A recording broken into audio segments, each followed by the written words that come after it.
អ្នកដែលពូកែទ្រាំនឹងការលំបាកនឹងទទួលបានជោគជ័យធំដុំខ្សឹបពីអន់ប្រាប់ខ្លួនឯងអ្នកនឹងក្លាយជាមនុស្សអន់មិនខានរាប់អានមនុស្សឲ្យបានច្រើនតែកុំទុកចិត្តមនុស្សទាំងអស់អីការចេះដឹងគុណជាលក្ខណៈរបស់មនុស្សល្អសេចក្តីសង្ឃឹមជាបាតគ្រឹះនៃភាពជោគជ័យ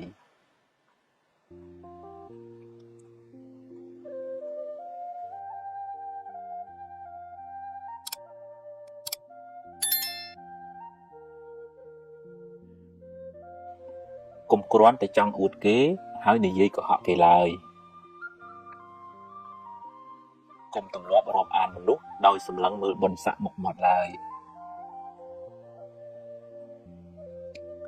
ឆ្លោះច្រើនស្អប់ច្រើនល្បិចច្រើនអន្តរាយច្រើនទុកក៏ច្រើនដែរពេលចំណេញកុំប្រមាថពេលខាតកុំមួម៉ៅពេកវាជារឿងធម្មតានៃជីវិតទេអ្នកធំត្រូវតែចេះទ្រាំនឹងពាក្យនិន្ទាកូនចៅមិនចេះតែស្រឡាញ់យើងគ្រប់គ្នាទេ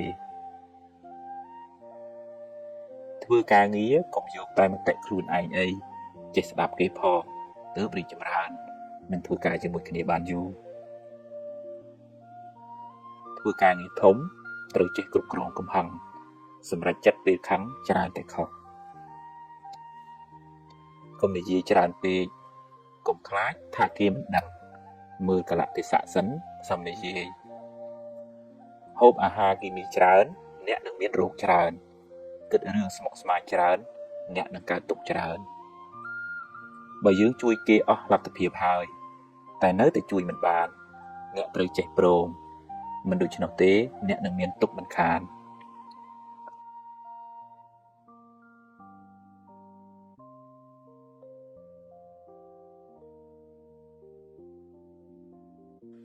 ភ្លើងតែងក្តៅជីវិតតែមានបញ្ហាមានអ្នកណាជិះរួចទេឆ្នៃគូក្បាលអ្នកឲ្យខ្លាយជាសួនផ្កា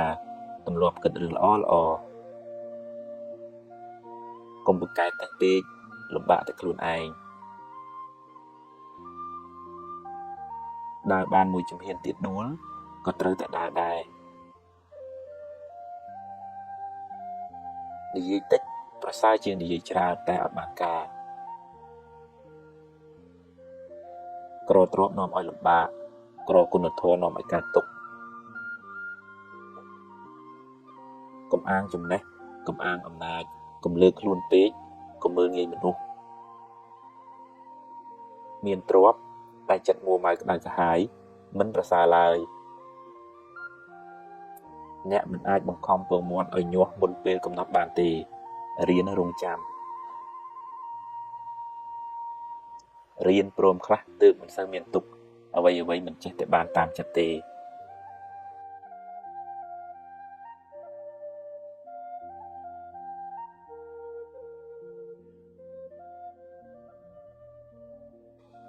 ខឹងគេធ្វើបាបចិត្តខ្លួនឯងគ្មានអ្នកណាធ្វើតាមចិត្តយើងគ្រប់ពេលទេរៀនអត់ធន់ខ្លះទៅកុំនិយាយរឿងក្តៅក្រហាយច្រើនពេកខាតពេលផងខូចចិត្តផងមានបាបទៀតបណ្ដុះចិត្តស្រឡាញ់បណ្ដេញចិត្តស្អប់ជីវិតបានសុខស្ងប់ច្រើនកុំបណ្ដោយឲ្យចិត្តរវើរវាយពេករៀនកាត់ឲ្យខ្លីៗខ្លះទៅទើបមិនសូវស្មុគស្មាញកុំចូលចិត្តជន់ជើងគេឯងពេកក្រែងឈើជើងមិនបានយូរដើរសរសើរឲ្យគេឮគ្រប់គ្នាបើបន្ទោសរកកន្លែងណាស្ងាត់ជីវិតមានជួបមានព្រាត់ជារឿងធម្មតាកុំកើតទុកពេកបើជីវិតមានរឿង100ឲ្យអ្នកយំអ្នកមានហេតុផល1000សម្រាប់ញញឹមរួចបន្តដំណើរទៅមុខទៀតកុំយកកំហឹងជាម្ចាស់ត្រូវធ្វើជាម្ចាស់កំហឹងវិញ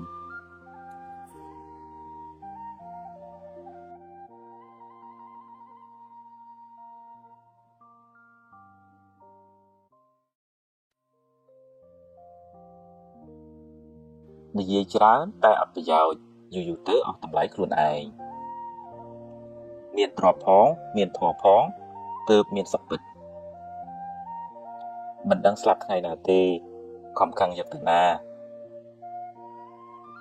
ព្យាយាមសាងល្អពីក្មេងទៅកុំចាំដល់ចាស់ជីវិតមិនទៀងទេត្រូវសាងល្អឲ្យហើយអ្នកនិយាយច្រើនមិនប្រកាសថាចេះច្រើនទេសង្រួមកាយវាចាចិត្តជីវិតបានសុខស្ងប់កុំចេះតែថាធ្វើផងកុំចេះតែស្មានពិចារណាផងកុំចេះតែខឹងរកហេតុផលផងចិត្តអាក្រក់បាបចិត្តល្អបុណ្យងាយយល់កុំមានអ្នកពេកចេះស្ដាប់គេផង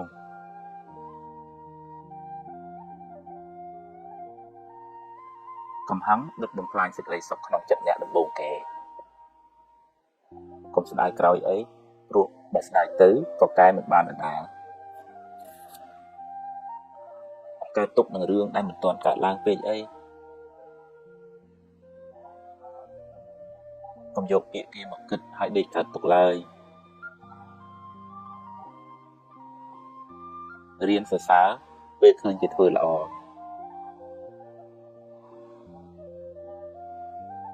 រៀនទទួលយកការពិតទើបមិនសូវកើតទុកខ្លាំង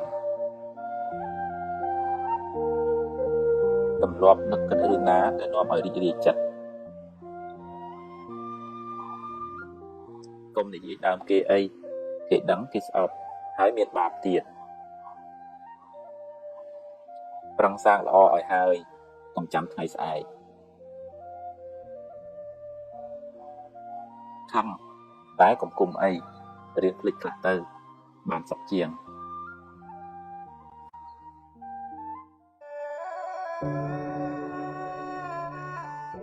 បើនិយាយពីសេចក្តីទុក្ខផ្លូវចិត្តវិញជាពុទ្ធជននឹងអ្នកណាគួរមានដែរ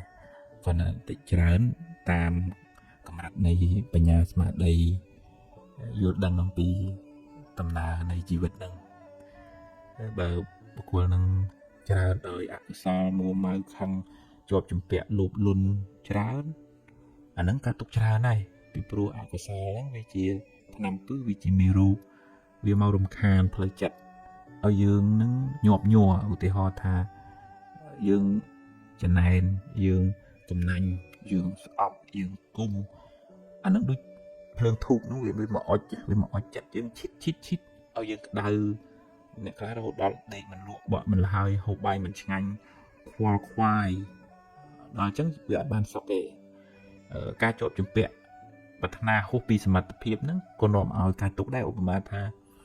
យើងរកបានប៉ុណ្ណឹងសមត្ថភាពយើងផឹងអស់ហើយបាន10000ហ្នឹងប៉ុន្តែវាលោភវាលន់វាកុហកកាហាយប្រៀបធៀបឃើញគេបាន1លានទៅវាដូចអត់លក់បណ្ដោយនិយាយអញ្ចឹងមិនមែនថាហាមឃាត់មិនឲ្យប្រឹងទេប្រឹងតែប្រឹងប៉ុន្តែតើមានសន្តោសៈក្នុងធម៌ថាឲ្យចេះពេញចិត្តនឹងសមត្ថភាពដែលខ្លួនអាចរកបានប្រឹងនៅតែប្រឹងប៉ុន្តែខ្ញុំប្រឹងអស់ហើយសមត្ថភាពខ្ញុំប៉ុណ្ណឹងសប្បាយចិត្តនឹងអ្វីដែលខ្លួនរកបានហើយនឹងបានវាស្រាលវាអត់កើតទុកជួនកាលអ្នកខ្លះរកបានហើយនៅតែកើតទុកអញ្ចឹងបើពុទ្ធព្រះអង្គចាត់ទុកថាយើងនៅក្រដដែលហើយបើទោះជារកបានច្រើនពួកយើងវាខ្វល់វាខ្វាយវាពិបាកវាមួវាម៉ៅអញ្ចឹងការដែលចេះបញ្យល់ខ្លួនឯងរកបានច្រើនចាត់ទុកថាបុណ្យយើងច្រើនយើងសប្បាយចិត្តនឹងអ្វីដែលយើងរកបានច្រើននឹងទៅហើយរកបានល្មមអាហ្នឹងខ្ញុំប្រឹងអស់សមត្ថភាពហើយអស់ពីសមត្ថភាពខ្ញុំប៉ុណ្ណឹងអញ្ចឹងសប្បាយចិត្តថាបុណ្យខ្ញុំសំពីខ្ញុំមានប៉ុណ្ណឹងមកបើរកបានតិចអាហ្នឹង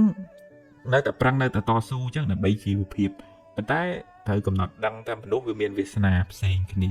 มันអាចទៅដេកចំណែនគេចំណែនបងចំណែនប្អូនអ្នកខ្លះដូចគ្រួសារគេផ្សេងបងប្អូនគេផ្សេងគេរស់ស៊ីបានមានឯងវាអន់ជាងគេដេកក្តៅក្រហាយចំណែនគេហឺម៉ែហឺអីចឹងទៅក៏មានដែរអញ្ចឹងអកុសលហ្នឹងវាមកអុចយើងមិនឲ្យយើងបានសុខទេតែកាលណាយើងមានអកុសលនឹងច្រើនអាហ្នឹងកើតទុកច្រើនហើយអញ្ចឹងវាតោះតែយើងព្យាយាមចម្រើននៅធាតុល្អនៅក្នុងចិត្តឧទាហរណ៍ថាការចែកម្លែកតិចច្រើនក៏ដោយមានតិចចែកតាមតិចមានច្រើនចែកតាមច្រើនទឹកចិត្តមេត្តាហ្នឹងវាដូចជាទឹកសន្សើមឬក៏ការប្រោះព្រំផ្ ការប្រោះព្រំដើមឈើនឹងឲ្យវាស្រស់ចឹងទឹកចិត្តល្អតិចហ្នឹងក៏ដោយការនិយាយដោយចិត្តមេត្តាការជួយពយល់ឲ្យគេបានសុខបង្ហាញផ្លូវឲ្យគេបានចម្រើនសេចក្តីល្អតាមវាចាហ្នឹងវាសប្បាយចិត្តឃើញគេសុខឃើញគេល្អទៅចិត្តហ្នឹងមានសមាធិយល់ត្រូវមិនទៅប្រកាន់ចំណែនគុំគួនស្អប់គេអីទេអប់រំចិត្តខ្លួនឯងហ្នឹងឲ្យស្ថិតនៅក្នុងកុសលធម៌ស្ថិតនៅក្នុងសមាធិទៅនឹកឃើញថាហ្នឹងហើយជីវិតហ្នឹងវាមានហេតុវាមានផលហើយយើងប្រឹងប្រែងបានប៉ុណ្ណាផលវាបានប៉ុណ្ណឹងដែរវាអត់អាចយើងធ្វើស្រែ1ហិកតាតែអង្គុយចង់បានផល20តើនវាអត់បានទេអញ្ចឹងហ្នឹងហើយមានសមាធិជឿលើហេតុផលហ្នឹងអញ្ចឹងវាអត់កើតទុកថាមិនអញ្ចឹងឯងអត់ទេសមាធិអង្គធម៌បានដល់បញ្ញាសំដៅទៅលើបញ្ញាហ្នឹងឯងដឹងថាអូអ្វីវាសិតតែមានហេតុអ្វីកើតឡើងមិនមែនអត់ហេតុទេអញ្ចឹងវាមានហេតុគ្រប់គ្រាន់ហើយរឿងល្អក្តីរឿងអាក្រក់ក្តីសុទ្ធតែមានហេតុរបស់វានៅពីក្រោយហើយអញ្ចឹងពេលជួបរឿងល្អមិនជួពេកទេកំណត់ដឹងថាអាហ្នឹងជាផលបុណ្យជាផលនៃការព្យាយាមរបស់យើងបើរឿងមិនល្អកើតឡើងហ្នឹងហើយកំណត់ដឹងហ្មងក្នុងអភិធម្មនិយាយថាអកុសលវិបាកឃើញរូបមិនល្អស្ដាប់ឮសំឡេងមិនពីរោះពីជេរគេនិយាយដើមអីចឹងទៅជាអកុសលវិបាកហ្មងអាហ្នឹងគឺសច្ចធម៌ជាផលនៃបាបចឹងហ្មងអញ្ចឹងវាអត់ទៅកើតទុកទោមនោះនឹងរឿងនឹងពេកទេពីព្រោះកំណត់ដឹងថាវាមានហេតុវាមានអកុសលណាមួយវាដែលយើងធ្លាប់ធ្វើមកវានាំឲ្យកើតទៅជាអកុសលវិបាកផលនៃបាបហ្នឹងផលនៃបាបដែលយើងបានធ្វើហ្នឹងហើយអញ្ចឹងហើយក៏ហើយកំណត់ដឹងសង្ខារទាំងឡាយកើតហើយរលត់ទៅវិញគេនិយាយហើយចប់អាលត់ឆឹងបាត់ហើយបើអ្នកដែលមានបញ្ញាគេមិនសូវយកពាក្យហ្នឹងមកអង្គុយកើតទុកក្តៅក្រហល់កាហាយ1ខែ2ខែទេគេកំណត់ដឹងថាអូអកុសលហ្នឹងកើតមកផ្លែតនិយាយចប់បាត់ហើយប៉ុន្តែអ្នកដែលខ្វះបញ្ញាហ្នឹងច្រើនតែកើតទុកដោយសាររឿងមិនល្អដែលកើតឡើងដោយសារមិនយល់អញ្ចឹងបាបចាស់ឲ្យផលផងខ្វះបញ្ញាបង្កើតបាបថ្មីអាមួម៉ៅអាចងគំនុំអាគុំគួនហ្នឹងអាហ្នឹងជាបាបថ្មីហើយអញ្ចឹងហ៊ានតម្លាក់អាហ្នឹងមានបញ្ញាសំនៅការយល់ដឹងពីដំណើរនៃធម្មជាតិអប់រំចិត្តរឿយទៅអាហ្នឹងបានយើងបន្ថយអាធាតុពុលហ្នឹងមេរោគហ្នឹងហើយបន្ថែមធាតុល្អជាកុសលធម៌ហ្នឹងរឿយទៅមានខន្តីមានអត់ធន់មានបញ្ញាកំណត់ដឹងអំពីដំណើរនៃសង្ខារកើតរលត់មិនប្រកាន់មិនហួងហែងមានក៏ទទួលថាវាជាផលនៃបុណ្យទៅមិនវាត្រូវបាត់វាត្រូវបងវិញគិតថាវាជាសង្ខារធម៌វាប្រែប្រួលអញ្ចឹងវាអត់ទៀងវាអត់ទាត់ទេអាហ្នឹងវាដូចឧបមាដូចថាជាគៀងវានៅព្រេងវាឆេះទៅវាអស់ព្រេងវារលត់ទៅព្រះអាទិត្យពេលល្ងាចក៏លិចទៅអាហ្នឹងសង្ខារនៅពេលមានហេតុបច្ច័យគ្រប់គ្រាន់បុណ្យមានយើងនៅមានជីវិតទ្រព្យយើងនៅរកបានដល់ពេលបុណ្យវាខ្សោយទៅរកវាបានតិចទៅពេលណាអស់បុណ្យទៅអារបស់ហ្នឹងវាត្រូវខាតឡងចុងទៅហើយយើងតើរៀនទទួលស្គាល់ទៅហ្នឹងជីវិតវាអញ្ចឹងទើបយើងអាចសម្រួលផ្លូវចិត្តមិនឲ្យកើតទុកខ្លាំងបានហើយបើយើងនៅតែមួម៉ៅក្តៅក្រហាយគុំគួនដូចទៅជាប់ចម្ពាក់ហួងហែងប្រកាន់ថាស្អីត្រូវតែបានតាមអញចង់ហ្នឹងអាហ្នឹងកើតទុកខ្លាំងហើយពីព្រោះស្អីហ្នឹងវាមិនអាចតាមចិត្តយើងចង់រហូតទេបើយើងខ្វះនៅបុណ្យក៏ហេតុទៅវាអត់បានដែរវាតមានហេតុគ្រប់គ្រាន់បានអនុមោទនា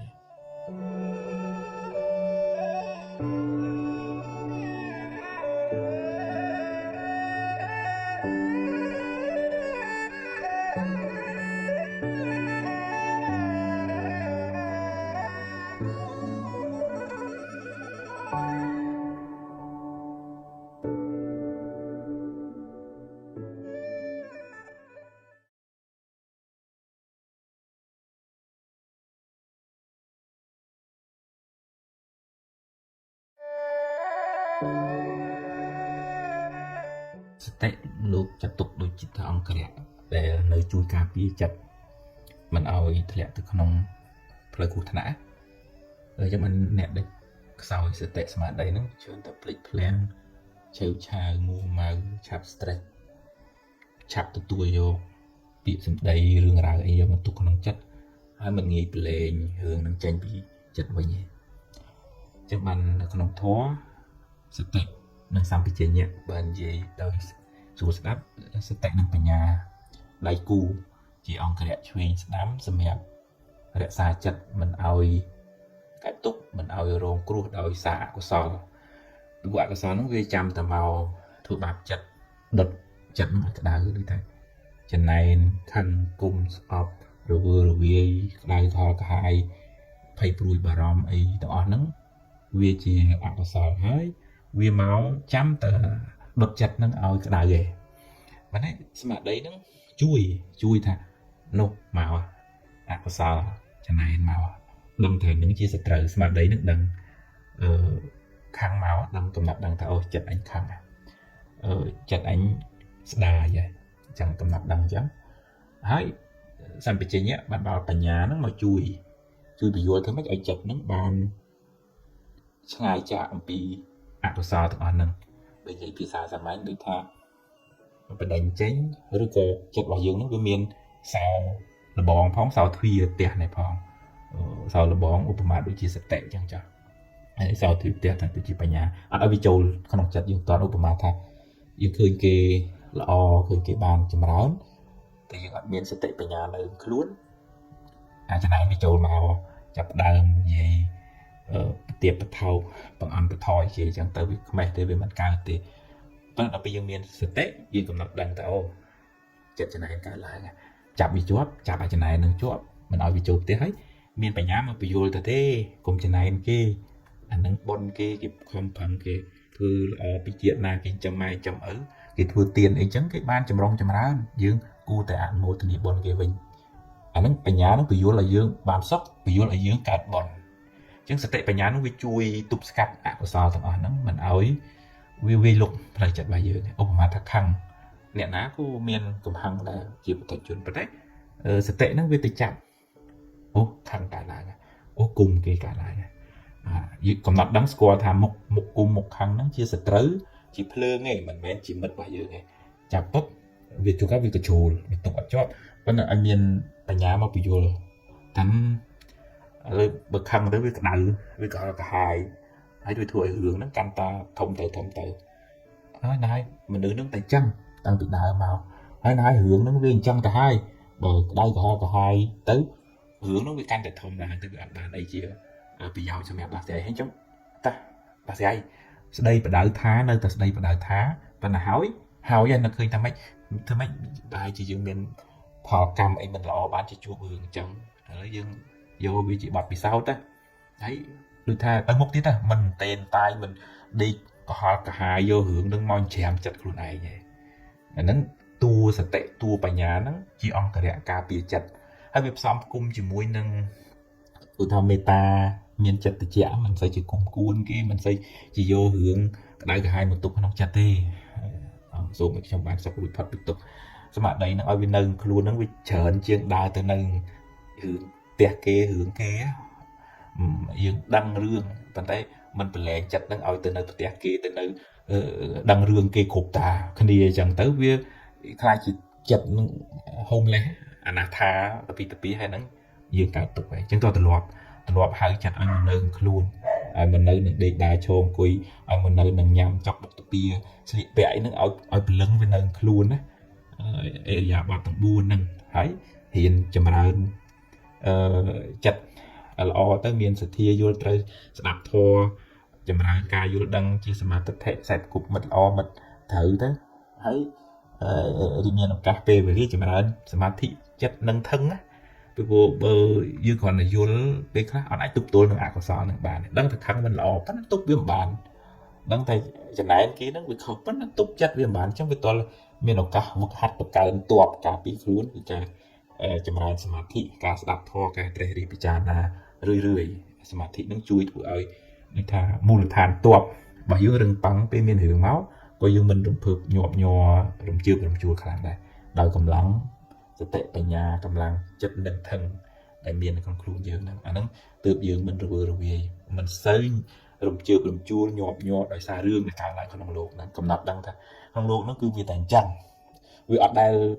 ក្នុងโลกហ្នឹងស្រាប់តែស្ងប់ស្ងាត់លែងមានរឿងអត់ទេគឺថាវាត្រូវតែជួបជាតិណាកំណើតណាពេលណាកើតក្នុងតកូលណាក៏មានរឿងគ្រប់រឿងអញ្ចឹងហ្នឹងហើយកំណត់ដឹងថាវាជារឿងធម្មតាតាអញ្ចឹងយើងអត់សូវកើតទុកខ្លាំងទេដោយសារយើងមានបញ្ញាកំណត់ដឹងថាជីវិតវាមានបញ្ហាដូចជាភ្លើងវាត្រូវតែក្តៅអញ្ចឹងមិនអាចខាត់មិនឲ្យក្តៅបានទេអនុមោទនា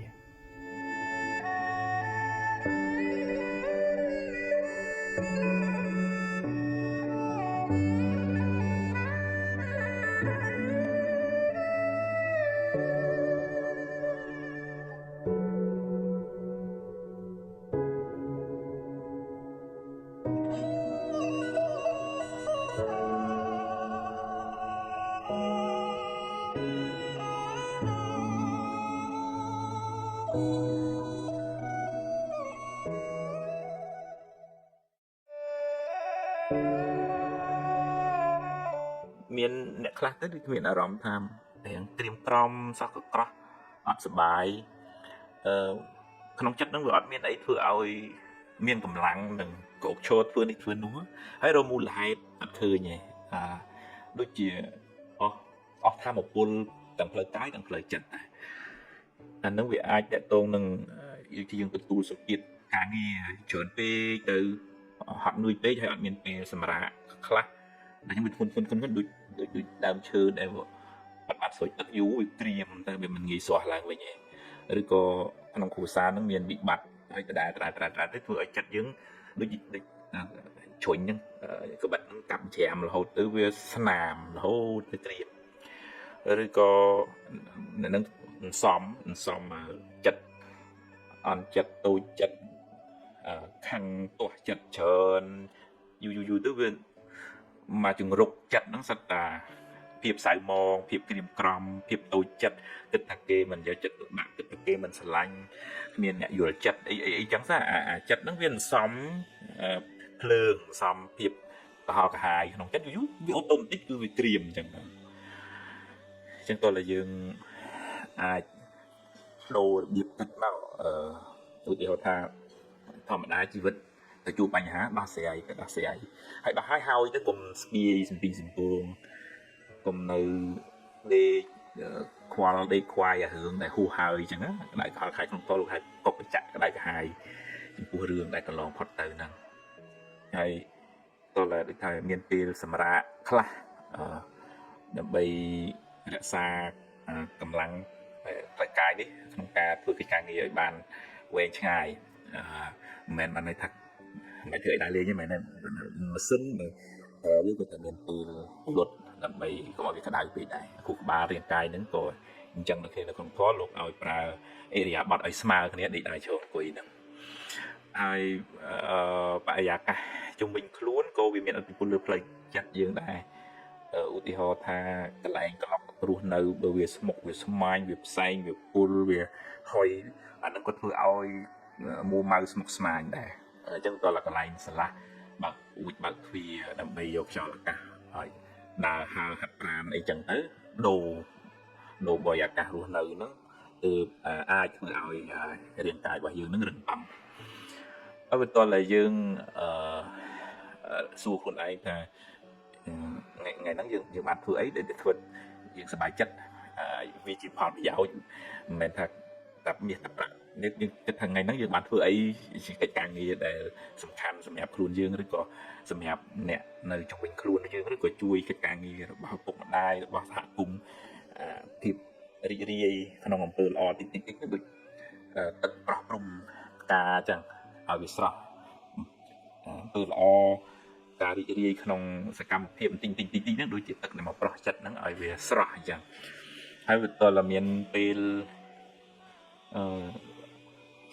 ស្រោចស្រពចិត្តហ្នឹងដោយកម្លាំងនៃធម៌ដោយការរំលឹកគុណមេត្តាបិតារំលឹកគុណព្រះរតនត្រ័យធ្វើសមាធិស្ងប់ចិត្តណាវាចិត្តហ្នឹងវារកកន្លែងស្ងប់ឃើញវារកកន្លែងសឹកឃើញឲ្យវាមកជ្រោកនៅក្នុងអារម្មណ៍ដែលធ្វើឲ្យកើតចិត្តជ្រះថ្លាចិត្តរីករាយក្នុងបុណ្យហ្នឹងឧទាហរណ៍ជាផ្កាមកដូចជាព្រះទិញ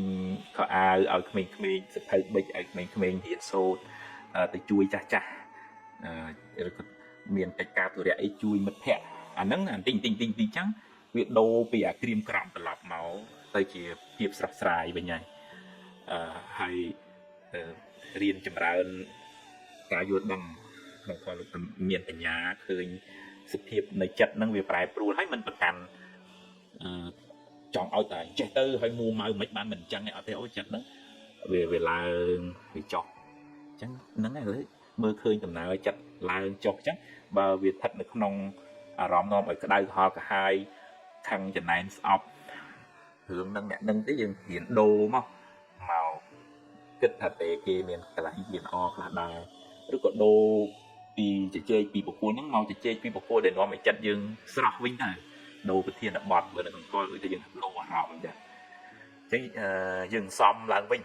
ទើបចិត្តហ្នឹងវាស្រស់មានពេលឱកាសមកវត្តមកវាថ្វាយការនមស្ការសមាធិជួបជុំមិត្តភ័ក្តិហ្នឹងក៏មិត្តភ័ក្តិជាកល្យាណមិត្តអានសៀវភៅធម៌ស្ដាប់ធម៌ រឿយទៅហើយធ្វើកិច្ចការងារណាដែលយើងគិតថាយើងធ្វើហើយវាសប្បាយចិត្តធ្វើអំពើក្នុងកុសលណារឿយតិចទៅអាហ្នឹងដូចយើងប្រោះហើយក៏ស្រោចដើមឈើដែលវាក្រៀមស្វិតហ្នឹងត្រូវការចំណាយពេលយូរតម្រាំតែវាស្រស់ឡើងវិញយ៉ាងណាកុសលព្រមទឹកចិត្តស្រស់ស្រាយក្នុងអំពើល្អចិត្តដែលតម្កល់នៅត្រូវដោយសតិបញ្ញាស្មារតីហ្នឹងវានាំចិត្តហ្នឹងឲ្យស្រស់ឡើងវិញចិត្តលះហុតាវាដូចថាវាស្រាលឡើងវិញទៅ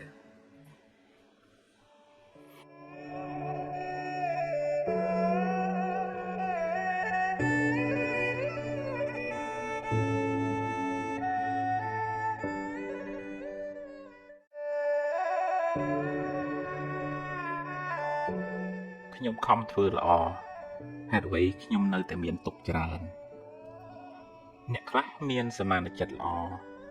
មានចិត្តសប្បុរសអាណិតអាសូរជួយអ្នកដទៃច្រើនតែបែរជាមិនសូវបានសមប្រកបជួបរឿងទុកសោកមិនចេះចប់មិនចេះហើយពេលខ្លះ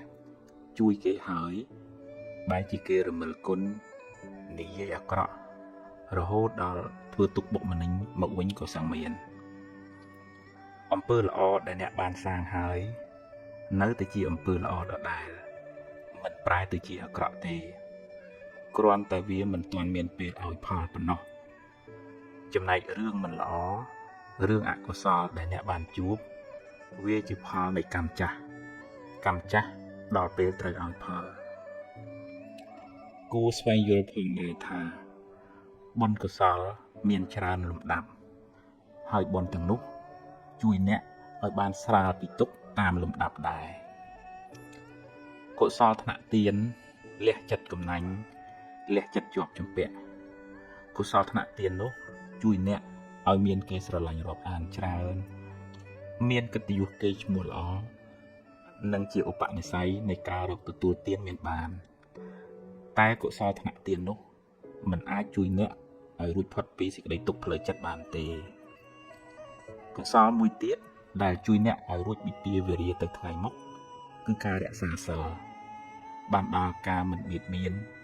មិនធ្វើឲ្យអ្នកដទៃក្តៅក្រហាយអ្នកជាមនុស្សមិនមានពៀទៅណាមកណាមិនសូវព្រួយបារម្ភក្នុងចិត្តព្រោះមិនបានធ្វើខុសហើយមិនសូវមានអ្នកមកបៀតបៀនអ្នកទេជាវាងតែអ្នកមានបាបកម្មពីអតីតជាតិមកកុសលថ្នាក់សិលជួយអ្នកឲ្យរួចផុតពីពាវេរាទៅថ្ងៃមុខតែវានៅតែមិនអាចជួយអ្នកឲ្យរួចផុតពីសេចក្តីទុក្ខផ្លូវចិត្តបានទាំងស្រុងឡើយកុសលថ្នាក់ខ្ពស់ដែលអាចជួយអ្នកបានច្រើនក្នុងការសម្រាលសេចក្តីទុក្ខពីផ្លូវចិត្តគឺកុសលថ្នាក់ភាវនាដែលមានន័យថាការចម្រើនសមាធិការចម្រើនបញ្ញាដែលជួយអ្នកឲ្យមានចិត្តនឹងធឹងមិនសូវញាប់ញ័រនឹងរឿងរ៉ាវទាំងឡាយសមាធិសំដៅលើការវឹកហាត់ចិត្តឲ្យស្ថិតនៅក្នុងអារម្មណ៍តែមួយដែលនាំឲ្យចិត្តបានស្ងប់រងាប់បានត្រជាក់មិនសូវរវើរវាយមិនសូវច្របូកច្របល់ជួយអ្នកឲ្យបានសេចក្តីសុខតាមផ្លូវចិត្តច្រើនចំណែកឯការចម្រើនបញ្ញាសំដៅលើការស្វែងយល់អំពីដំណើរកើតរលត់នៃសង្ខាររៀនលះបង់ការប្រកាន់ចំពោះរឿងរ៉ាវការទាស់ចិត្តនិងការជាប់ចិត្តចំពោះបញ្ហាទាំងឡាយពេលអ្នកបានលះបង់នៅសេចក្តីប្រកាន់នោះពីក្នុងចិត្តរឿងរ៉ាវទាំងឡាយកើតឡើងក៏កំណត់ដឹងថាជាដំណើរនៃធម្មជាតិពេលមានហេតុក៏កើតឡើងពេលអស់ហេតុក៏រលត់ទៅឧបមាដូចជាភ្លើងចង្កៀងពេលនៅប្រេងក៏នៅសល់ភ្លើងពេលអស់ប្រេងអស់មិនចេះភ្លើងក៏រលត់ទៅអ្នកកំណត់ដឹងនៅដំណើរនៃសង្ខារយ៉ាងនេះកាត់បន្ថយនូវសេចក្តីប្រកាន់សេចក្តីទុក្ខក៏ធូរស្បើយពីចិត្តអ្នក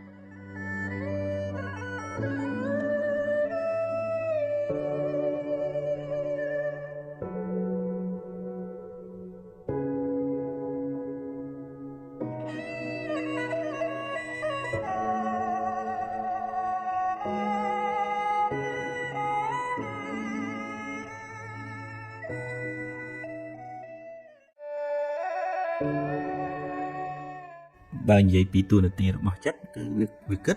ហើយវារត់ទៅរកអារម្មណ៍ប៉ុន្តែបើយើងបដ ாய் ឲ្យវារត់ប្រេះដាស់ចិត្តរបស់យើងវាមានបញ្ហាអញ្ចឹងដែល យើងរវាច្រើនហ្នឹងដោយសារយើងមិនដែលហាត់ពុតលួតដំកុំឲ្យវាចេះតែដើរទៅគិតរឿងនេះតិចរឿងនោះតិចរឿងអ្នកនេះនិយាយអក្រក់បន្តិចរឿងអ្នកនេះចេះអ្នកនោះចុះដូចយើងបដោយវាទៅច្រើនពេកអានឹងឧបមាដូចជាយើងបដោយឲ្យកូនដើរលេងជ្រុលហើយយើងហៅវាឲ្យមកផ្ទះវាមិនងាយចង់មកដោយសារវាដើរទៅវាសប្បាយយ៉ាងណាចិត្តរបស់យើងអញ្ចឹងដែរវាតតែយើងទម្លាប់ឧទាហរណ៍ថាបើវាគិតរឿងផ្ដេសផ្ដាស់នេះចេះនោះចុះវានាំឲ្យក្តៅក្រហាយចិត្តតែមានស្មារតីកំណត់ដឹងថាអូអាត្មាអញទៅគិតរឿងខាងក្រៅហើយចិត្តរបស់អញទៅនៅផ្ទះគេខ្លាយជាចិត្តអនាថាចេញពីមួយចូលមួយចេញពីមួយចូលមួយវារវាយច្រើនណាស់អញ្ចឹងស្មារតីកំណត់ដឹងចាប់បានដូចប៉លិសអញ្ចឹងហើយទាញវាត្រឡប់មកវិញមកនៅនឹងកាយនេះបើនៅក្នុងសតិប្បដ្ឋានសូត្រឲ្យកំណត់ដឹងពីអរិយាបថដែលខ្លួនឯងកំពុងដេកដើរឈរអង្គុយនិយាយស្ដីហូបចុកបុកពីអីហ្នឹងឲ្យស្មារតីមកនៅនឹងខ្លួនហ្នឹងឲ្យបានច្រើនជាងរត់ទៅនៅផ្ទះគេរឿងអ្នកដទៃមើល Facebook មើល new feed ចូល group នេះចូល group នោះច្រើនពេកអាហ្នឹងអាចធ្វើឲ្យចិត្តរវើរវាយហើយអញ្ចឹងការកំណត់ពេលវេលាសម្រាប់ទទួលយកនៅអារម្មណ៍ខាងក្រៅហ្នឹងសំខាន់ណាស់កុំឲ្យជ្រុលមើលក៏កុំឲ្យមើលជ្រុលចូល group ទីងតឹងហ្នឹងក៏កុំឲ្យហួសហេតុពេក group ណាអត់បានការអត់ប្រយោជន៍ leave ចោលទៅ mute ចោលទៅទុកទៅ group ដែលសំខាន់សម្រាប់ជីវិតរបស់យើងគ្រួសារការងារអីចឹងទៅហើយតើយកចិត្តហ្នឹងមកនៅនឹងអារម្មណ៍នាំឲ្យជ្រះថ្លាសប្បាយឧទាហរណ៍ថានឹកដល់គុណ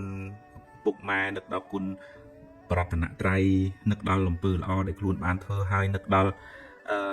អារម្មណ៍ដែលធ្វើឲ្យចិត្តរបស់យើងហ្នឹងវាស្រស់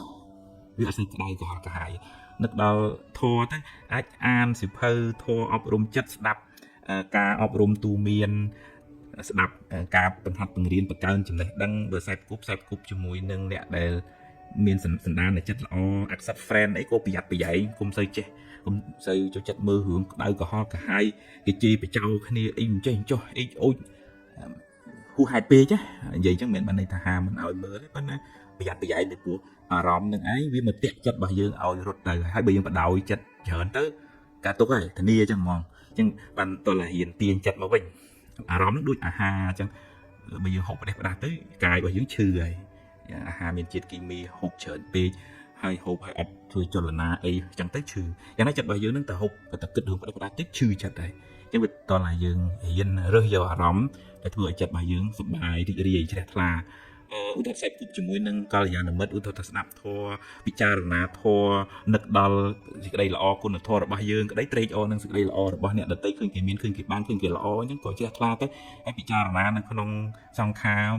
មិនទៀងទាត់ប្រែប្រួលមិនថិតថេរមិនអាចបង្គាប់បញ្ជាបាននឹកឃើញថាជីវិតនឹងគឺអញ្ចឹងមានធម៌នៅក្នុងខ្លួនមានបញ្ញានៅក្នុងខ្លួនធ្វើឲ្យចិត្តហ្នឹងមិនទន់ជ្រាយមិនចាញ់ច្រាបរឿងទេហើយមានពេលអប់រំសមាធិចម្រើនភាពស្ងប់ស្ងាត់នៅក្នុងចិត្តទៅទាញចិត្តទាញអារម្មណ៍នឹងឲ្យវាមកនៅខ្លួនហ្នឹងខ្មែរយើងចូលចិត្តទៅថាអារម្មណ៍ទាញចិត្តឲ្យមកនៅនឹងខ្លួនឲ្យវាតោងយកអារម្មណ៍ដែលនាំឲ្យចិត្តជ្រះថ្លានឹងយើងមិនសូវរវើរវាយច្រើនហើយយើងបានសេចក្តីស្ងប់ច្រើន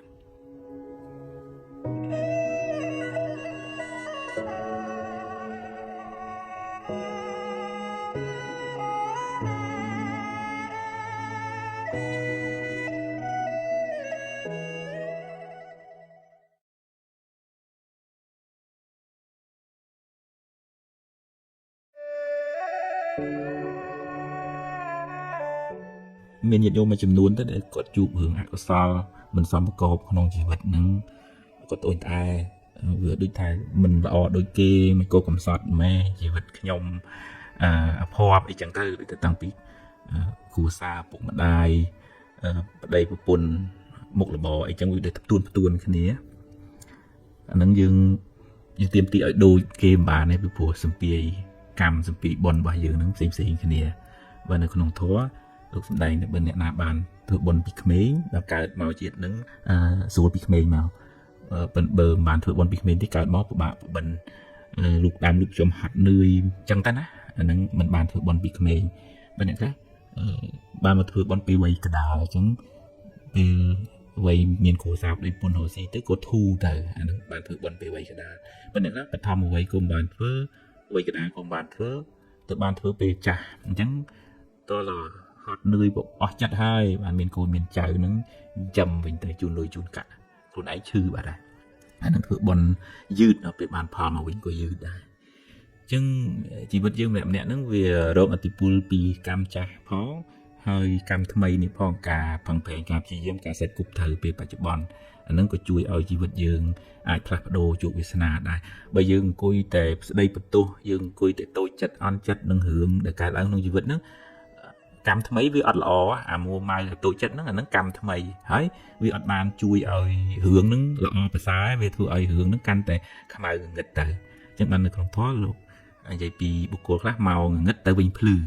កើតមកក្រីក្រពិបាកបិណ្ឌប៉ុន្តែផឹងប្រែងរៀនសូត្រមានចំណេះចេះដឹងមានបញ្ញា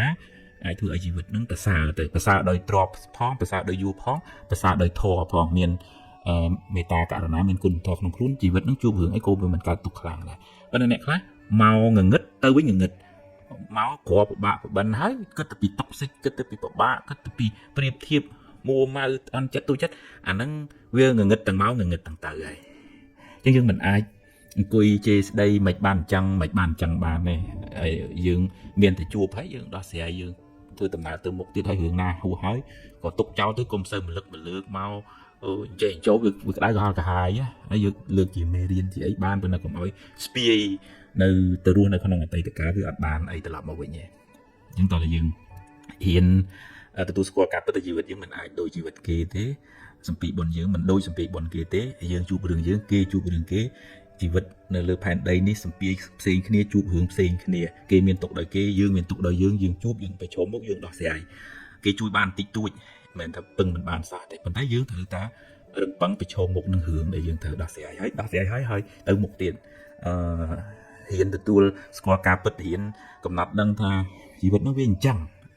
ហ្នឹងតើយើងទទួលស្គាល់ថាថ្ងៃវាក្តៅភ្លើងវាលាកអញ្ចឹងយើងមិនអាចអង្គុយថាបន់ឲ្យភ្លើងតិចមកបានទេជីវិតកើតមកគឺត្រូវមានរឿងមានបញ្ហាមានទុក្ខអញ្ចឹងហ្មងប៉ុន្តែស្អីដែលនាំឲ្យយើងមិនសូវមានទុក្ខគឺការមិនប្រកាន់មិនប្រកបជាថារឿងត្រូវតែតាមអញចង់ចេះដល់ពេលវាមិនបានវាកើតទុក្ខស្អីប្រកាន់ការហួងហែងហ្នឹងអញ្ចឹងតើរៀនទទួលស្គាល់ការពិតរៀនដោះស្រាយហើយរៀនកំណត់ដឹងថាស្អីហ្នឹងវាមានហេតុគ្រប់គ្រាន់ទើបវាកើតទៅជារឿងអញ្ចឹងយើងផឹងដោះស្រាយបានប៉ុណ្ណាយើងខិតខ្ញុំផឹងអស់លទ្ធភាពខ្ញុំប៉ុណ្ណឹងហើយឥឡូវទៅតាមហ្នឹងធ្វើម៉េចរឿងហ្នឹងយើងដោះស្រាយបានអាហ្នឹងយើងពេញចិត្តថាខ្ញុំផឹងដោះស្រាយហើយបើយើងរឿងហ្នឹងយើងផឹងហើយវាដោះស្រាយមិនបានឥឡូវយើងកើតទុកមិនបើយើងផឹងអស់ប៉ុណ្ណឹងហើយយើងដោះស្រាយមិនបានហ្នឹងធម្មជាតិកម្មជាអ្នកចាត់ចែងសត្វលោកអញ្ចឹងតើយើងហ៊ានដោះសេចក្តីទុកពីចិត្តហ្នឹងទើបយើងមិនសូវកើតទុកខ្លាំង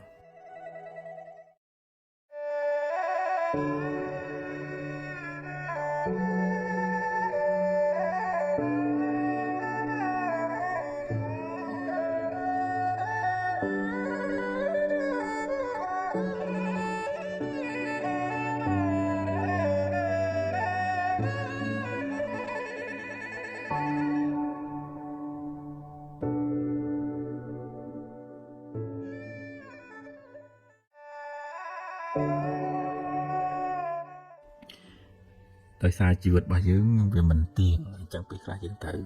បាត់បង់ញាតិមិត្តបងប្អូនជាទីស្រឡាញ់ហ្នឹងដោយមិនបានព្រៀងទុកមុនហើយពេលខ្លះយើងទទួលយកអត់បានវាលឿនពេកយើងអត់បានមើលថែគាត់ត្រឹមត្រូវអីចឹងទៅប៉ណ្ណឹងសង្ខារហ្នឹងវាមិនតាមការចង់បានរបស់យើងពេលណាវាអស់ហេតុបច្ច័យក៏ត្រូវរលត់ដូចជាគៀងវាអស់ប្រេងក៏រលត់ទៅយ៉ាងណាជីវិតរបស់យើងហ្នឹងពេលណាកម្មវាអស់ទៅជីវិតហ្នឹងក៏រលត់ទៅដែរអញ្ចឹងបានជានៅក្នុងធម៌បើយើងត្រូវព្រាត់ប្រាសបែកបាក់គ្នាអញ្ចឹងបើយើងយំសោកទៅជាបទជនវានៅការយំសោកហ្នឹងវាខាត់បានទេប៉ុន្តែព្រះអង្គឲ្យយើងធ្វើសកម្មភាពល្អបុណ្យកុសលជំនួសវិញឧទាហរណ៍ថានិមន្តព្រះសង្ឃទទួលចង្ហាន់ឲ្យវាច្រើនថ្ងៃទៅដល់ពីថ្ងៃស្លាប់រហូតដល់7ថ្ងៃទៅហើយដល់ទៅមុខទៀតទៅក៏ធ្វើជារៀងរាល់ពេលតាមដែលយើងអាចធ្វើទៅបានអញ្ចឹងនៅពេលដែលយើងនឹកគាត់យើងបានដូចថាកក់ក្ដៅក្នុងចិត្តថាយើងបានធ្វើកិច្ចនឹងជូនគាត់ហើយអញ្ចឹងជំនួសដោយការយំសោកសង្រេងហ្នឹងទៅជាកិច្ចបុណ្យកុសលយើងក៏ដូចថាសប្បាយចិត្តខ្លួនយើងហើយយើងតាំងចិត្តឧទ្ទិសបុណ្យកុសលហ្នឹងជូនដល់អ្នកដែលស្លាប់ទៅអញ្ចឹងវាបានទាំងសងខាង ប៉ុន្តែយើងមិនអាចមិនងាយថានឹងទៅហាមគាត់ចិត្តថាមិនឲ្យយំអីហ្នឹងជាបទជនវានៅមានទោសៈទាស់នឹងអារម្មណ៍ហ្នឹងមិនចង់ឲ្យអញ្ចឹងណាប៉ុន្តែតើយើងមានសតិបញ្ញាស្មារតីហ្នឹងពន្យល់ខ្លួនឯងប្រាប់ថានឹងសង្ខារវាត្រូវដល់ពេលរលត់ទៅឧបមាដូចជាស្លឹកឈើទុំក៏ត្រូវជ្រុះទៅថ្ងៃពេលល្ងាចក៏លិចទៅមិនអាចហាមឃាត់បានទេហើយសត្វលោកហ្នឹងប្រព្រឹត្តទៅតាមកម្លាំងកម្មរបស់ខ្លួនកម្មមកណាវត្តតីលោកោសត្វលោកប្រព្រឹត្តទៅតាមកម្មរបស់ខ្លួនចឹងកិច្ចដែលយើងអាចធ្វើបានមានតែយើងធ្វើតេខេណានុបទាននឹងឯងហើយក្នុងកលតិស័កនៃកូវីដនេះពេលខ្លះកូនចៅក៏ជាប់ក្នុងចតាវិស័កមិនបានធ្វើកិច្ចជូនអ្នកមានគុណឲ្យបានត្រឹមត្រូវប៉ុន្តែយើងអាចនឹងឲ្យញាតិមិត្តណាដែលមិនជាប់ជំពាក់នឹងការចតាវិស័កហ្នឹងធ្វើកិច្ចឧទ្ទិសជូនទៅប្រហែលថ្ងៃប្រហែលពេលអញ្ចឹងទៅហើយដល់ពេលយើងរួចមកចាំយើងធ្វើបុណ្យកុសលហ្នឹងឲ្យពេញដៃពេញជើងហើយ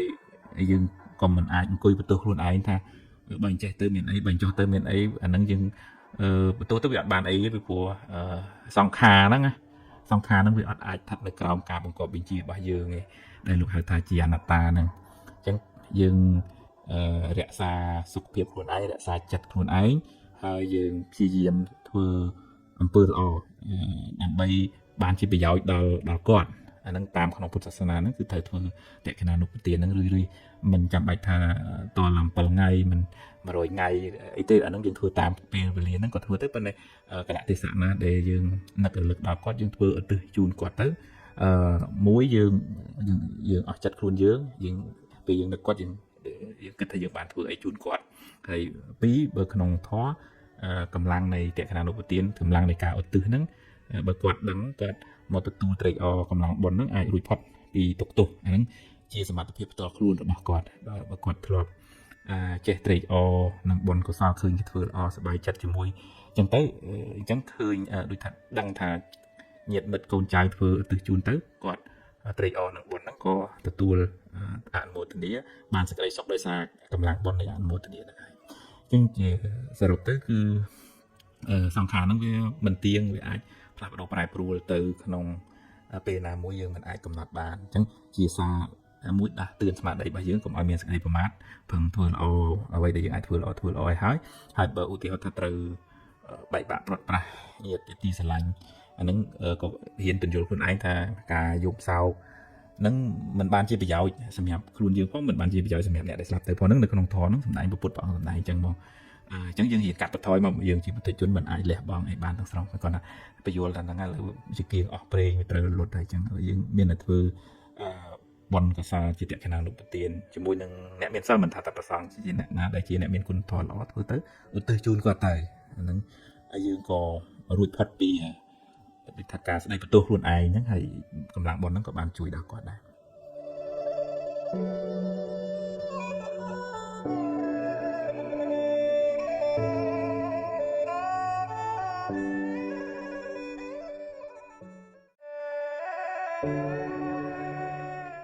បារមីខ្លាំងពូកែក្នុងព្រះពុទ្ធសាសនាពាក្យថាបារមីសំដៅយកគុណធម៌ទាំងឡាយដែលនាំឲ្យបានត្រាស់ដឹងឬគុណជាតិដែលនាំឲ្យបានរួចផុតពីទុក្ខរួចផុតពីសង្សារវដ្តព្រះពុទ្ធអង្គនៃយើងបានបំពេញនៅបារមីអស់ច្រើនលានកោដជាតិទម្រាំបានត្រាស់ដឹងជាព្រះពុទ្ធបារមីដែលព្រះអង្គត្រូវបំពេញមាន10ដែលលោកហៅថាទស្សបារមីឬម្យ៉ាងទៀតលោកហៅថាពុទ្ធការកធម៌គឺទី1ទានបារមីការចែកទានសង្គ្រោះដល់អ្នកដទៃដោយចិត្តករុណាទី2សីលបារមីការរក្សាកាយវាចាឲ្យបានល្អមិនបៀតបៀនអ្នកដទៃទី3នេក្ខមបារមីការចេញសាងភ្នោះឆ្ងាយពីកាមគុណទី4បញ្ញាបារមីការសន្សំចំណេះដឹងការប្រើបញ្ញាញាណសម្រាប់ត្រេះរិះពិចារណាក្នុងការដោះស្រាយបញ្ហាទី5វិរិយបារមីការតស៊ូព្យាយាមជំនះការលំបាកក្នុងការបំពេញភារកិច្ចរបស់ខ្លួនទី6ខន្តិបារមីសេចក្តីអត់ធន់ចំពោះពាក្យសម្ដីអ្នកដទៃឬការងារលំបាកផ្សេងទី7សច្ចបារមីការរក្សាពាក្យសច្ចៈមិនក្បត់ពាក្យសន្យា ទី8អធិដ្ឋានបារមីការបដិញ្ញាចិត្តខ្ពស់មិនងាយបោះបង់ការងារចោលទី9មេត្តាបារមីសេចក្តីស្រឡាញ់ទឹកចិត្តមេត្តាទឹកចិត្តត្រជាក់មិនងាយខឹងក្រេវក្រោធនិងទី10ឧបេក្ខាបារមីការមិនរំភើបញាប់ញ័រចំពោះអារម្មណ៍ល្អក្តីមិនល្អក្តីដែលកើតឡើងក្នុងជីវិតពេលព្រះពោធិសត្វបានបំពេញនៅបារមីទាំង10នេះគ្រប់បរិបូរណ៍ហើយព្រះអង្គបានបំពេញសេចក្តីព្យាយាមក្នុងសមាធិនិងវិបស្សនារហូតចុងក្រោយព្រះអង្គបានត្រាស់ដឹងនៅមាគ៌ាទៅកាន់ទីរំលត់ទុក្ខពោលគឺព្រះនិព្វានដែលយើងសន្មត់ថាព្រះពុទ្ធបានត្រាស់បុណ្យកុសលដែលព្រះអង្គបានបំពេញមកបានជួយឲ្យព្រះអង្គបរិបូរណ៍ដោយលក្ខណៈសម្បត្តិ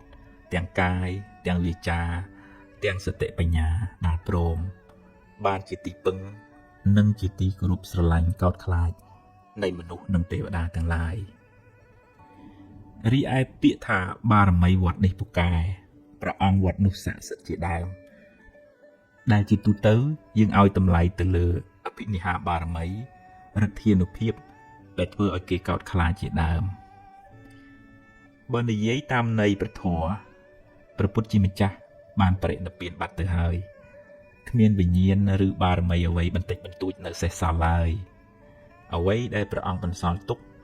គឺឱវាទពាក្យព្រានប្រដៅដែលជាផ្លូវនាំយើងឲ្យបានរួចផុតពីទុក្ខ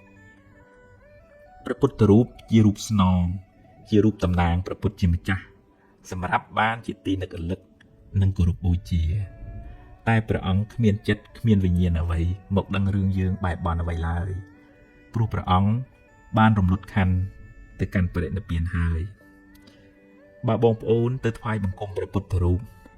សូមថ្វាយបង្គំដោយការដឹងគុណដែលព្រះអង្គជួយណែនាំយើងឲ្យបានសេចក្តីសុខថ្វាយបង្គំដោយសេចក្តីគោរពចំពោះគុណធម៌របស់ព្រះអង្គមិនគួរទៅថ្វាយបង្គំបួងសួងសុំឲ្យព្រះអង្គជួយយ៉ាងនេះយ៉ាងនោះទេព្រោះវាជាសទ្ធាដែលប្រាសចាកបញ្ញាឧបមាដូចអ្នកដំណើរ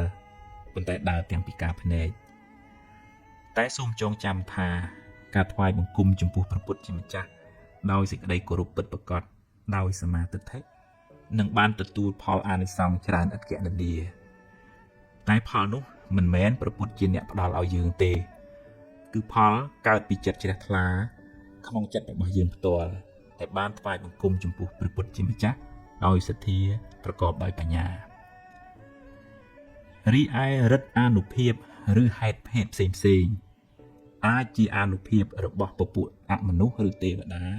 ឬខ្មោចព្រាយដែលអាស្រ័យនៅទីនោះឬថែរក្សានៅតំបន់នោះជាអ្នកបណ្ដាលឲ្យមានឡើងតែដាច់ខាតមិនមែនជាបារមីឬវិញ្ញាណរបស់ព្រះពុទ្ធឡើយពពួកអមនុស្សនៅទីនោះអាស្រ័យនឹងព្រះពុទ្ធរូបក៏ទទួលនៅសក្ការៈបូជាផ្សេងពីមនុស្សម្នាទាំងឡាយដែលយកទៅបូជានិយាយនេះមិនហាមឃាត់ថាឲ្យបងប្អូនឈប់គោរពបូជាទេវតាទេតែត្រូវធ្វើដោយសមាទិដ្ឋិត្រឹមត្រូវកុំឲ្យคล้ายជាមង្គលភ្ញាក់ផ្អើលដែលផ្ទុយពីឱវាទព្រះពុទ្ធទៅវិញយើងអាចសម្ដែងការរាប់អានការគោរពបូជាដល់ទេវតានិងអមនុស្សទាំងនោះតាមរយៈការផ្សាយមេត្តាចិត្តការជូនបុណ្យកុសលការថ្វាយគ្រឿងសក្ការៈផ្សេងឧបមាដូចជាការរាប់អានអ្នកជិតខាងដូច្នោះឯងសូមឲ្យគេបានសុខបានចម្រើនហើយជួយថែរក្សាគ្នាទៅវិញទៅមកតែមិនគួរប្តេជ្ញាផ្ដួលចិត្តបាត់បង់ជំហរលួងខ្លួនដើរតែបន់ស្រន់បួងសួងសុំសេចក្តីសុខពីគេឡើយហើយភ្លេចធ្វើមូលហេតុនៃសេចក្តីសុខនោះដោយខ្លួនឯងព្រោះអ្វីៗគ្រប់យ៉ាងសុទ្ធតែមានហេតុផលបើអ្នកគ្មានបុណ្យទេអង្វរកយ៉ាងម៉េចក៏ទេវតាមិនអាចជួយអ្នកបានដែរគេជួយយើងតលតែយើងមានបុណ្យខ្លួនយើងដែរដោយភាសាអង់គ្លេសមួយថា there is no free lunch បើអ្នកជាមនុស្សមានបុណ្យមិនចាំបាច់សុំទេវតាឲ្យជួយក៏បានដែរគឺជាភារកិច្ចរបស់គេត្រូវតែជួយអ្នកដោយពេលដែលព្រះពុទ្ធជាម្ចាស់នៃយើងទ្រង់ចុះចាប់បដិសន្ធិមានទេវតាមកថែរក្សាព្រះគភ៌របស់ព្រះមេត្តាព្រះអង្គជាប្រចាំសូមចងចាំថាទេវតាខ្លះជាសមាទិដ្ឋិទេវតាខ្លះជាមិច្ឆាទិដ្ឋិ យល់ខុសហើយអាចនាំអ្នកឲ្យដើរផ្លូវខុសដែរមិនមែនទេវតាសុទ្ធតែល្អទាំងអស់ទេយើងមានទុកដោយយើងទេវតាមានទុកដោយទេវតានាពេលមួយព្រះឥន្ទជាសកទេវរាជពិបាកចិត្តពេករកអ្នកណាជួយមិនបានក៏ចូលមករកព្រះពុទ្ធជាម្ចាស់សូមព្រះអង្គឲ្យជួយសម្រាលទុក្ខព្រះអង្គក៏ពន្យល់ព្រះឥន្ទរហូតបានធូរស្បើយពីសេចក្តីទុក្ខហើយត្រឡប់ទៅឋានត្រៃត្រង់វិញដោយសារគុណធម៌បញ្ញាញាណរបស់ព្រះអង្គធ្វើឲ្យព្រះឥន្ទក៏មករកព្រះអង្គដែរជាសរុបមកបារមីក្នុងព្រះពុទ្ធសាសនាសំដៅលើកុសលធម៌ទាំង10ដែលនាំឲ្យបានរួចផុតពីទុក្ខបារមីនោះពិតជាពូកែមែនព្រោះបានធ្វើឲ្យយើងក្លាយជាមនុស្សល្អបន្តិចម្ដងរហូតបានត្រាស់ដឹងនៅសច្ចធម៌ជាទីបំផុតបានរួចផុតពីទុក្ខនិងបានជាទីពឹងសម្រាប់មនុស្សនិងទេវតាទាំងឡាយយើងគ្រប់គ្នាគួរសន្សំបារមីទុកក្នុងចិត្តរបស់យើងឲ្យបានច្រើនយើងនឹងក្លាយជាមនុស្សមានបារមីហើយមិនពិបាកទៅរកបារមីខាងក្រៅទេតែអ្នកនៅតែផ្សាយមេត្តាចិត្តសូមឲ្យពពួកអមនុស្សនិងទេវតាទាំងឡាយបានសេចក្តីសុខ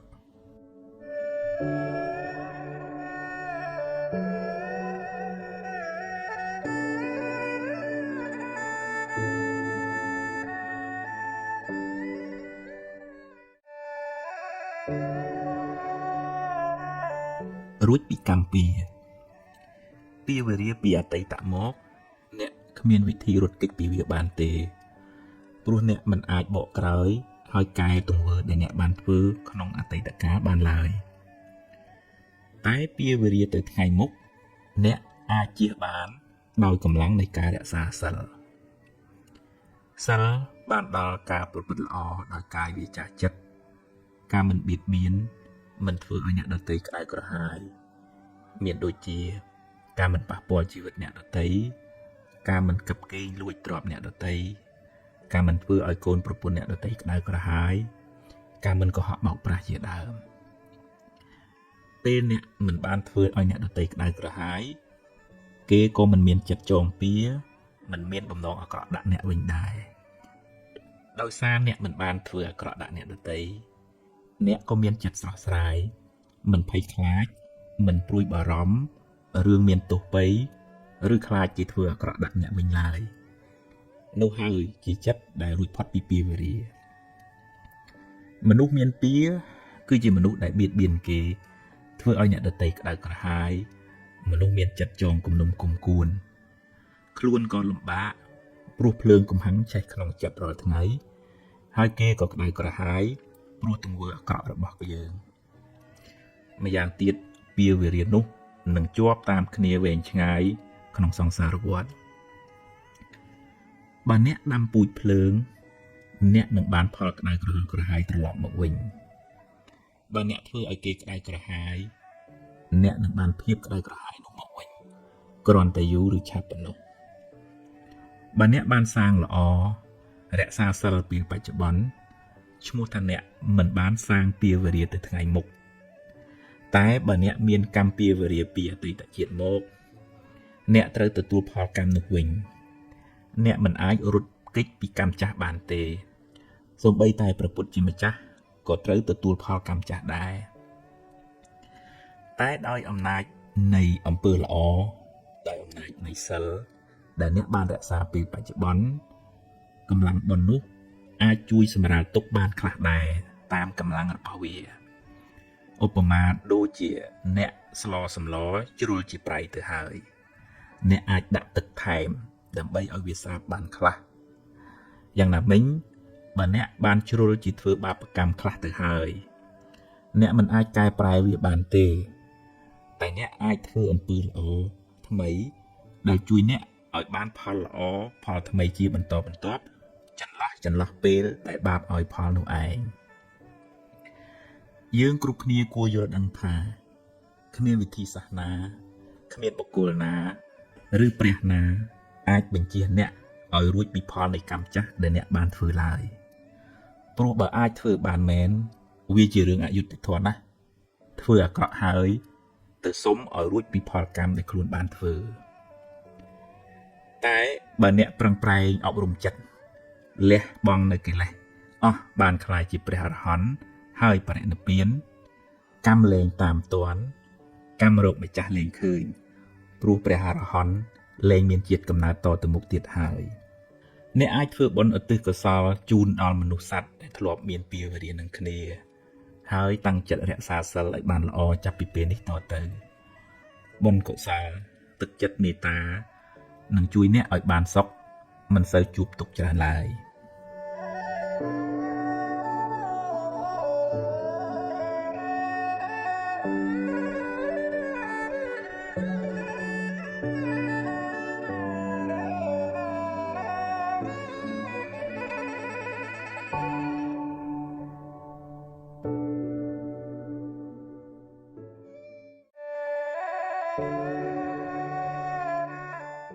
មានអ្នកខ្លះទៅឬថាគាត់ទម្លាប់អន់ចិត្តច្រើនតូចចិត្តច្រើនមួម៉ៅច្រើន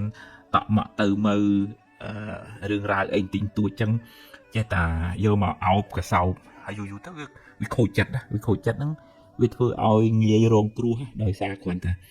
មានពាក្យសម្ដីអីគេលឹះលួសអីបន្តិចបន្តួចសកម្មភាពអីយ៉ាបត់ណាអីមើលទៅរៀងទាស់ភ្នែកតិចគឺថាយកមកទុកក្នុងចិត្តហ្នឹងថាគេប្រឈើគេឌឺគេដងគេមិនរាប់អានគេស្អប់គេអីទៅជួនកាលអ្នកនោះមិនទាំងដឹងខ្លួនផងក៏មានដែរប៉ុន្តែយើងនឹងចេះតែគិតបែកអូហូស្ទឹងទៅថាគេស្អប់តែយើងអ្នកក្រគេមិនមើលមិនឃើញគេមិនចេះមិនស្ដាប់យើងអីចឹងទៅឧទាហរណ៍ចេះតែយកមកទុកក្នុងខ្លួនហើយពេលខ្លះទៅជួយចិត្តមលឹកមលើកអើយអញខំធ្វើល្អចេះធ្វើល្អចុះមិនក៏គេមិននឹកឃើញមិនអីចឹងទៅណាចេះតែយកបង្ហាញអ្វីដែលខ្លួនឯងល្អហើយមើលគេហ្នឹងថាគេបំភ្លេចគុណខ្លួនឯងចឹងទៅអ្នកណានឹងទាំងអង្គុយលើកយើងរហូតវាមានគេកិច្ចការងារគេត្រូវធ្វើអីផ្សេងទៀតដោយសារចិត្តហ្នឹងវាប្រកាន់ខ្លួនច្រើនពេកដល់ប្រកាន់ខ្លួនច្រើនពេកវាកាត់ទុកខ្លួនឯងមើលតែគេហ្នឹងគេអត់ល្អប្រកាន់មុំណាបើឧទាហរណ៍ថាខ្លួនឯងគិតថាមិនហើយគឺថាមិនងាយមានអ្នកណាមកគាស់មកកែបានទេជួនកាល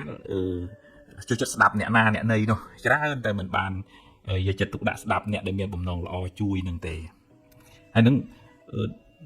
វាប្រហែលគ្នាមនុស្សប្រភេទអញ្ចឹងដែលជួយចិត្តអន់ចិត្តតូចចិត្តច្រើនយូរទៅចិត្តនឹងវាមានដំបៅដល់អញ្ចឹងវាប្រមូលទាំងអស់អកុសលហ្នឹងវាចូលមកទាំងទូស័កខាងអន់ចិត្តនឹងទាំងមួម៉ៅនឹងទាំងចំណែននឹងទាំងតូចចិត្តនឹងទាំងលើកតម្កើងមានះនឹងតាំងពីរឿងរ៉ាវស្អីសពគ្រប់អកុសលហ្នឹងវាមកផ្ដុំគ្នាមកដោយសារចិត្តនឹងវាខ្វះការអប់រំមិនបានដុសខាត់សម្អាតភាពសៅមងនឹងបន្តិចម្ដងអញ្ចឹងវាតើសម័យខ្លួននឹងកំណត់ដឹងថាអូអានឹងខុសហើយអានឹងអកុសលទេអានឹងជាមេរោគក្នុងចិត្តទេអញ្ចឹងរៀនទម្លាក់ចេញឧទាហរណ៍ថាអន់ចិត្តច្រើនអញ្ចឹងចាស់ទម្លាក់ទៅអើយហ្នឹងធ្វើម៉េចទេរឿងហៅបានដូចចិត្តខ្លះមិនបានដូចចិត្តគេនិយាយត្រូវចិត្តខ្លះមិនត្រូវចិត្តខ្លះពេលខ្លះបានពេលខ្លះមិនបានអានោះវារៀនបញ្យល់ខ្លួនឯងអញ្ចឹងពីព្រោះបើមិនអញ្ចឹងទេអ្នកដែលកើតទុកហ្នឹងមិនមែនគេទេគឺខ្លួនយើងសម័យខ្លួនដែលចេះតែរើសដាក់ខ្លួនហ្នឹងអារឿងអីបន្តិចបន្តួចលពេចលពៃពាក្យសម្ដីអីនិយាយជួនកាលគ្នាអ្នកនិយាយហ្នឹងមិនមានបំណងអីនឹងមិនមកប៉ះពាអីទេប៉ុន្តែវាលឺលួអីតិចតួចទៅគឺថាគុំក្តៅនៅក្នុងខ្លួនអញ្ចឹងវាតើទម្លាក់ចោលខ្លះហើយរៀនយកស្មារតីមកនៅខ្លួនយកចិត្តយកវិញ្ញាណហ្នឹងយកព្រលឹងខ្មែរយើងណាតែប៉ុន្តែឲ្យស្មារតីហ្នឹងវានៅខ្លួនហ្នឹងច្រើនជាងទៅគិតរឿងអ្នកនេះចេះអ្នកនោះចុះអានេះនិយាយអញចេះអានោះមើលគេអញចុះអីចុះវាវល់ចិត្តហ្នឹងវាទៅនៅនឹងផ្ទះគេហើយចិត្តហ្នឹងខ្លាចជាចិត្តអនាថាហើយកាត់ទុកហើយអញ្ចឹងបាននៅក្នុងធម៌ឲ្យយើងចេះហៅចិត្តហៅវិញ្ញាណហ្នឹងឲ្យវាមកនៅនឹងខ្លួនឲ្យមានស្មារតីនៅនឹងដេកដើរឈរអង្គុយនិយាយស្ដីធ្វើអីហ្នឹងឲ្យវានៅក្នុងខ្លួនហ្នឹងទៅណាកុំទម្លាប់ឲ្យវារត់ទៅក្រៅដែលយើងហៅថាឲ្យចេះមានសមាធិដឹងខ្លួនឲ្យរៀនដកដង្ហើមរៀនរំលឹកដល់ពុទ្ធគុណធម្មគុណរំលឹកដល់ទានដែលយើងបានធ្វើឲ្យអីជាដើមហ្នឹងគឺឲ្យស្មារតីហ្នឹងវានៅក្នុងខ្លួនយើងហើយឲ្យយើងហ្នឹងមានសមត្ថភាពអាចដូចថាមិនអាចប្រកបប្រជាចិត្តបាន 100% ប៉ុន្តែតម្រង់ថាអូចិត្តអញរត់ទៅខឹងគេរត់ទៅចំណែនគេរត់ទៅមានះមើងងាយគេឬក៏គិតថាអញនឹងវាអន់ជាងគេអីហ្នឹងគេតែដឹងថាចិត្តហ្នឹងវាដើរក្នុងផ្លូវខុសហើយទាញមកវិញហើយហ្នឹងអកុសលហ្នឹងវានាំឲ្យយើងកើតទុកឯងមកនឹកដល់អំពើល្អដែលយើងបានធ្វើនឹកដល់គុណមេត្តាបិតានឹកដល់ពុទ្ធពធព្រះសង្ឃអារម្មណ៍ហ្នឹងដែលនាំឲ្យចិត្តហ្នឹងវាជ្រះថ្លា ចឹងតើយើងស្គាល់ថាមួយណាជាសត្រូវមួយណាជាមិត្តរបស់យើងអកុសលជាសត្រូវរបស់យើងហើយនឹងកុសលធាតុល្អបាញ់មិញថាធ្វើទានការមានមេត្តាការមានខន្តីការចេះអត់ធន់ការស្ដាប់ធម៌ការសេពគប់មិត្តល្អការធ្វើទុកក្នុងចិត្តក្នុងធម៌នឹងរឿយទៅរំលឹកខ្លួនឯងរឿយនឹងសិតតែជាធាតុល្អហើយដែលធ្វើឲ្យចិត្តនឹងស្រស់ទៅហើយបើមិនអញ្ចឹងទេយើងយកពួកម៉ាក់ខូចអាមួម៉ៅអន់ចិត្តអត់ទូចចិត្តហ្នឹងសិតតែពួកម៉ាក់ខូចវានាំយើងឲ្យកើតទុកហើយដល់អញ្ចឹងយើងទម្លាប់ហៅចិត្តមកសេពគប់ជាមួយនឹងកល្យាណមិត្តល្អអ្នកកុសលធម៌ទាំងអស់ហ្នឹងទីម្ដងស្ដាប់ធម៌យល់ចូលចិត្តឃើញរឿងរ៉ាវទាំងឡាយក្នុងជីវិតហ្នឹងវាមានហេតុវាមានផលយើងមិនអាចនឹងទៅប្រកបវិជាថាស្អីត្រូវតែបានដូចអញចង់គេត្រូវតែលើកអញគេត្រូវតែគោរពអញត្រូវតែគេសរសើរអញត្រូវតែបានចេះបើមិនអញ្ចឹងទេអញមូអញម៉ៅដល់ចុងក្រោយយើងក៏កើតទុកអ្នកនៅក្បែរយើងនឹងក៏កើតទុកក៏ក្តៅក្រហាយទាំងអស់គ្នាប៉ុន្តែអ្នកដែលកើតទុកជាងគេគឺខ្លួនយើងពីព្រោះយើងរស់នៅជាមួយនឹងអកុសលរស់នៅជាមួយនឹងភ្លើងហ្នឹងរាល់ថ្ងៃហើយអត់មានអ្នកណាមករងទុកជំនួសយើងទេយើងរងទុកទាំងបច្ចុប្បន្នទៅមុខទៀតរងទុកក្នុងអបាយភូមិនរកប្រែទៅទៀតណាបើយើងមិនព្រមទម្លាក់ចិត្តមួមងក្នុងខ្លួននឹងចេញណាចឹងតើយើងឃើញអាហ្នឹងជាផ្លូវខុសងាកចិត្តមកនៅក្នុងកុសលធម៌វិញអាហ្នឹងទើបយើងមិនកើតទុកអនុមោទនា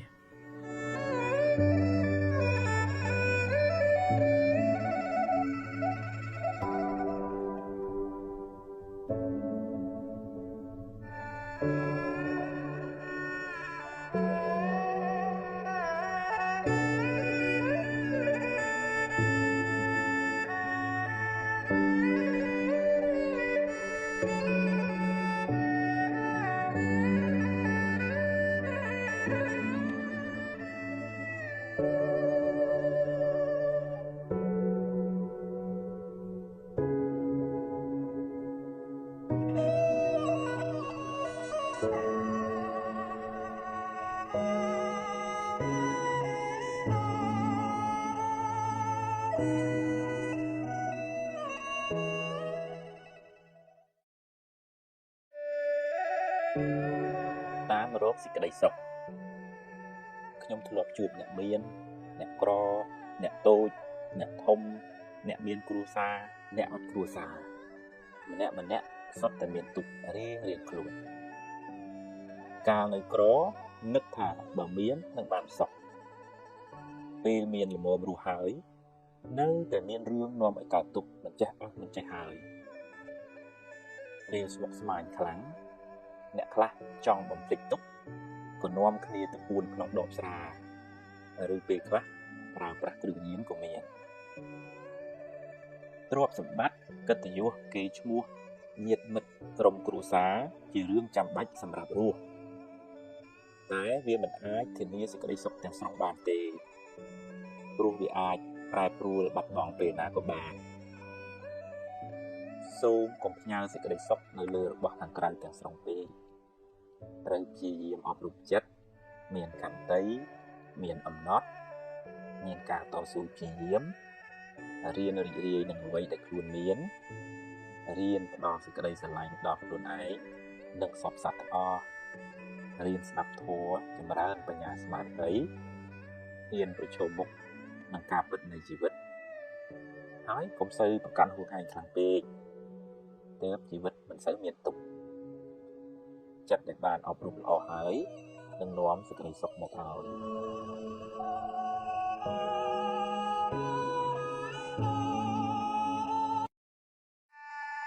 ជីវិតខ្ញុំមិនដូចគេខ្សែជីវិតមនុស្សម្នាក់លើផែនដីនេះមិនដូចគ្នាទេពេលជួបរឿងគេយើងជួបរឿងយើងមិនបាច់ប្រៀបធៀបគ្នាទេនាំតែកើតទុក្ខអ្នកកើតមកមិនមែនដើម្បីដើរប្រណាំងជាមួយអ្នកដទៃទេមនុស្សម្នាក់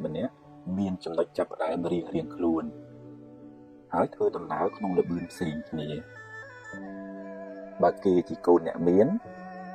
គេមានផ្លូវជ្រើសរើសច្រើនរីឯយើងជាកូនអ្នកក្រយើងត្រូវចេញដំណើរពីកន្លែងដែលយើងឈរកុំចាំបាច់ប្រៀបធៀបនឹងគេអីហើយក៏មិនចាំបាច់ត្រូវបន្ទោសអ្នកនេះអ្នកនោះដែរធម្មជាតិនៃជីវិតគឺខុសគ្នាចឹងឯង មនុស្សម្នាក់មានបញ្ញាស្មារតីផ្សេងគ្នាហើយល្បឿននៃជីវិតក៏ផ្សេងគ្នាដែរម្យ៉ាងទៀតទីផ្ដាច់ព្រាត់ក៏នៅកន្លែងផ្សេងគ្នាបើគេមានបញ្ញាច្រើនគេទៅលឿនជាងយើងគេទៅដល់ទីព្រាត់មុនយើងគ្មានអ្វីត្រូវប្រណាំងគ្នាទេមុនសន្សំមកផ្សេងគ្នាតែយើងក៏ត្រូវរៀនសូត្រពីគេដែរហើយប្រឹងឲ្យអស់ពីសមត្ថភាពរបស់យើងមិនមែនឲ្យខ្ជិលទេតែក៏កុំប្រៀបធៀបដើម្បីបង្កើតទុក្ខដាក់ខ្លួនឯងឡើយជីវិតអ្នកជាជីវិតអ្នកជីវិតគេជាជីវិតគេ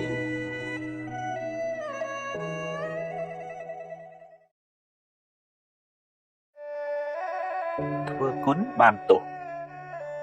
អ្នកខ្លះខំជួយគេអស់ច្រើនណាស់ស្រាប់តែទទួលរឿងមិនគួរគប្បីត្រឡប់មកវិញខំជួយគេអស់លុយអស់កាក់អស់ពេលវេលាមិនស្ទើរទេតែចុងក្រោយដល់ត្រូវសល់គុណដាក់បើអ្នកជួយអ្នកដទៃទម្លាប់តាំងចិត្តជួយគេដោយចិត្តស្អាតបរិសុទ្ធចង់ឲ្យគេបានសុខមិនចង់បានការតបស្នងត្រឡប់មកវិញទេអ្នកបានបុណ្យច្រើនហើយមិនសូវខកចិត្តទេបើអ្នកធ្វើល្អហើយគេដឹងគុណអ្នកជាបុណ្យរបស់គេតែបើគេមិនដឹងទេឬពេលខ្លះគេរំលគុណដាក់អ្នកថែមទៀតនោះជាបាបរបស់គេចំណែកអ្នកបានធ្វើបុណ្យរួចហើយមិនប្រកបថាមនុស្សដែលយើងជួយនឹងតបស្នងសងគុណយើងវិញទេតែបុណ្យអ្នកនៅតែជាបុណ្យរបស់អ្នកថ្ងៃណាមួយបុណ្យនឹងឲ្យផលវិញមិនខានហើយអាចជាអ្នកដទៃផ្សេងទៅវិញទេដែលជួយអ្នកនោះបើអ្នកជួយដោយសេចក្តីប្រាថ្នាចង់បានការតបស្នងសងគុណមិនសូវបានបុណ្យទេតែបើជួយដោយអនុគ្រោះដោយចិត្តមេត្តាជួយដោយសុទ្ធចិត្តអ្នកបានទាំងសប្បាយចិត្តបានទាំងបុណ្យច្រើន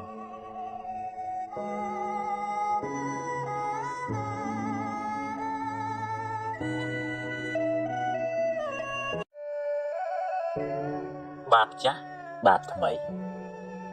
បាបចាស់នាំឲ្យអ្នកជួបរឿងមិនល្អរីឯភាពមួម៉ៅក្រៅក្រហាយនឹងរឿងនោះជាបាបថ្មីដែលនាំឲ្យអ្នកកាន់តែមានទុក្ខថែមអ្នកខ្លះមានកម្មក្រាស់ជួបបញ្ហាច្រើនឥតល្ហែហើយអ្នកខ្លះទៀតសាងកម្មល្អច្រើនមិនសូវជួបបញ្ហាក្នុងជីវិតឡើយកុំប្រៀបធៀបគ្នាអីនាំតែកើតទុក្ខទេគេជួបរឿងគេយើងជួបរឿងយើងសម្ពាយកម្មមនុស្សម្នាក់មិនដូចគ្នាទេបើអ្នកជួបរឿងមិនល្អវាជារឿងផលបាបរបស់អ្នកពីមុនមកកុំមួម៉ៅអីកុំបន្ទោសអ្នកណាឡើយកម្មយើងទេមួម៉ៅទៅបានតែកើតទុក្ខថែមបើអ្នកចិត្តអស់ទឹកបរិភោគហើយអ្នកត្រូវដងទឹកចាក់បន្ថែមបើបុណ្យអ្នកស្ដួយស្ដើងហើយត្រូវសាងល្អឲ្យបានច្រើនឡើងវិញពេលណាកម្មអាក្រក់ឲ្យផលអស់ហើយកម្មថ្មីនឹងឲ្យផលវិញម្ដង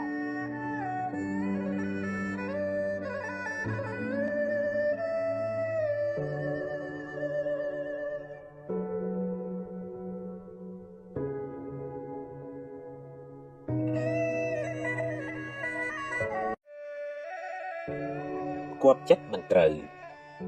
បើគេស្អប់អ្នកទោះបីអ្នកធ្វើល្អប៉ុណ្ណាក៏គេមិនពេញចិត្តនឹងអ្នកដែរ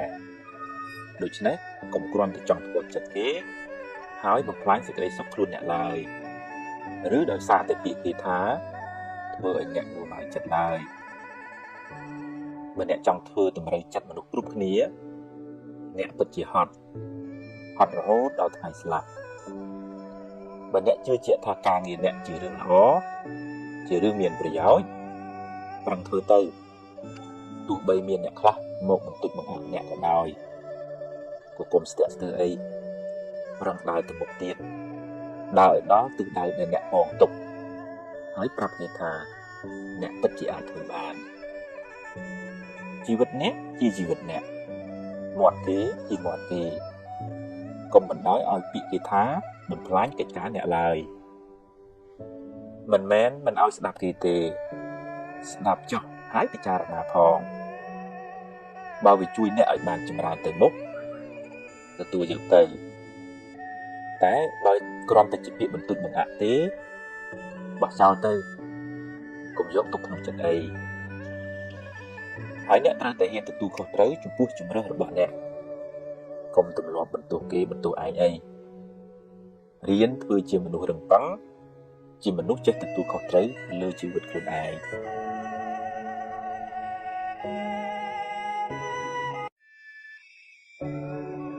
ពន្លត់ភ្លើងកំហឹងបានដុតបំផ្លាញសេចក្តីសុខក្នុងចិត្តអ្នកដំបូងគេមុននឹងរៀបដាលដល់អ្នកដទៃខឹងកាន់តែច្រើនទុកកាន់តែខ្លាំងហើយបើពូកែគុំទៀតក្តៅកាន់តែងំយូរទៅចិត្តអ្នកនឹងคล้ายជាភ្នំភ្លើងក្តៅក្រហាយជាប្រចាំទម្លាប់ដល់សេចក្តីស្រឡាញ់ដល់ខ្លួនឯងរឿយថាអហង្សុខិតោហោមិនិតទុក្ខោសូមឲ្យខ្ញុំបានសុខរួចផុតពីទុក្ខសូមឲ្យខ្ញុំបានសុខរួចផុតពីទុក្ខនឹកពាក្យនេះរឿយពេលមុនចូលគេងពេលក្រោកពីគេងឬពេលណាមានពេលទំនេរញញឹមផ្ដល់សេចក្តីស្រឡាញ់ឲ្យខ្លួនឯងហើយរៀនខន្តីរៀនអត់ធន់រៀនអត់ឱនរៀនភ្លេចខ្លះទៅកុំជួយចិត្តស្ពាយភ្លើងយូរពេកក្តៅណាស់ពេលណាខឹងនឹកដល់ពាក្យថាសូមឲ្យខ្ញុំបានសុខរួចផុតពីទុក្ខសូមឲ្យខ្ញុំបានសុខរួចផុតពីទុក្ខអ្នកនឹងបានត្រជាក់បន្តិចហើយធ្វើយ៉ាងនេះឲ្យបានរឿយចិត្តអ្នកនឹងបានត្រជាក់ច្រើនមិនខានហើយអ្នកអាចផ្សាយសេចក្តីស្រឡាញ់នោះដល់សពសត្វទាំងអស់ថាសូមឲ្យសពសត្វទាំងអស់បានសេចក្តីសុខរួចផុតពីទុក្ខសូមឲ្យសពសត្វទាំងអស់បានសេចក្តីសុខរួចផុតពីទុក្ខមេត្តាជាទឹកអមฤតអាចរំលត់ភ្លើងកំហឹងក្នុងចិត្តអ្នកបានរៀនផ្ដល់សេចក្តីស្រឡាញ់ដល់ខ្លួនអ្នកនិងសពសត្វទាំងអស់ជុំវិញខ្លួនអ្នក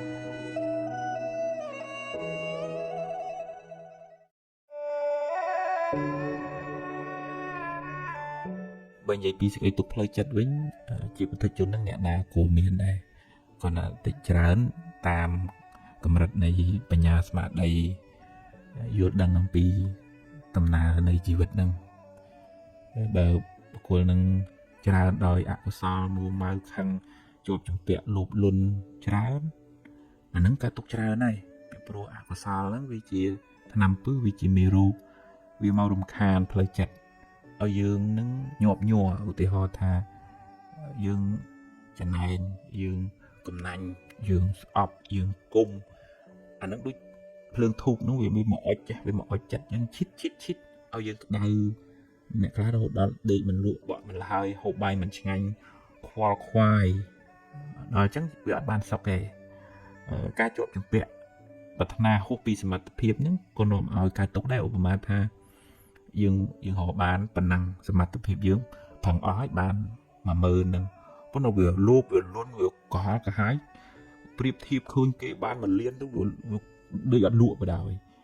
និយាយអញ្ចឹងមិនមែនថាហាមឃាត់មិនអីប្រឹងទេប្រឹងតែប្រឹងប៉ុន្តែតើមានសន្តោសៈក្នុងធម៌ថាឲ្យចេះពេញចិត្តនឹងសមត្ថភាពដែលខ្លួនអាចរកបាន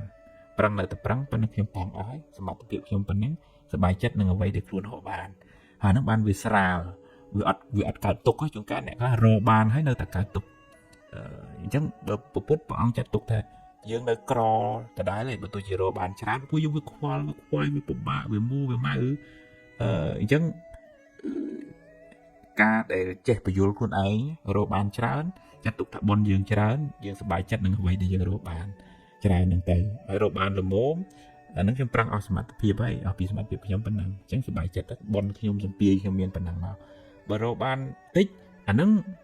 នៅតែប្រឹងនៅតែតស៊ូអញ្ចឹងដើម្បីជីវភាពប៉ុន្តែត្រូវកំណត់ដឹងថាមនុស្សវាមានវាសនាផ្សេងគ្នាមិនអាចទិញចំណែនគេចំណែនបងចំណែនប្អូនអ្នកខ្លះ ដូចគូសាគេផ្សេងបងប្អូនគេផ្សេងគេស៊ីបានមានឯងវាអន់ជាងគេដេកក្តៅក្រហាយចំណាយគេហៅម៉ែហៅអីអញ្ចឹងតែក៏មានដែរអញ្ចឹងអកុសលហ្នឹងវាមកអត់យើងមិនឲ្យយើងបានសុខទេតែកាលណាយើងមានអកុសលនឹងច្រើនអាហ្នឹងកើតទុកច្រើនហើយអញ្ចឹងវាតតែយើងព្យាយាមចម្រើននៅធាតុល្អៗនៅក្នុងចិត្តឧទាហរណ៍ថា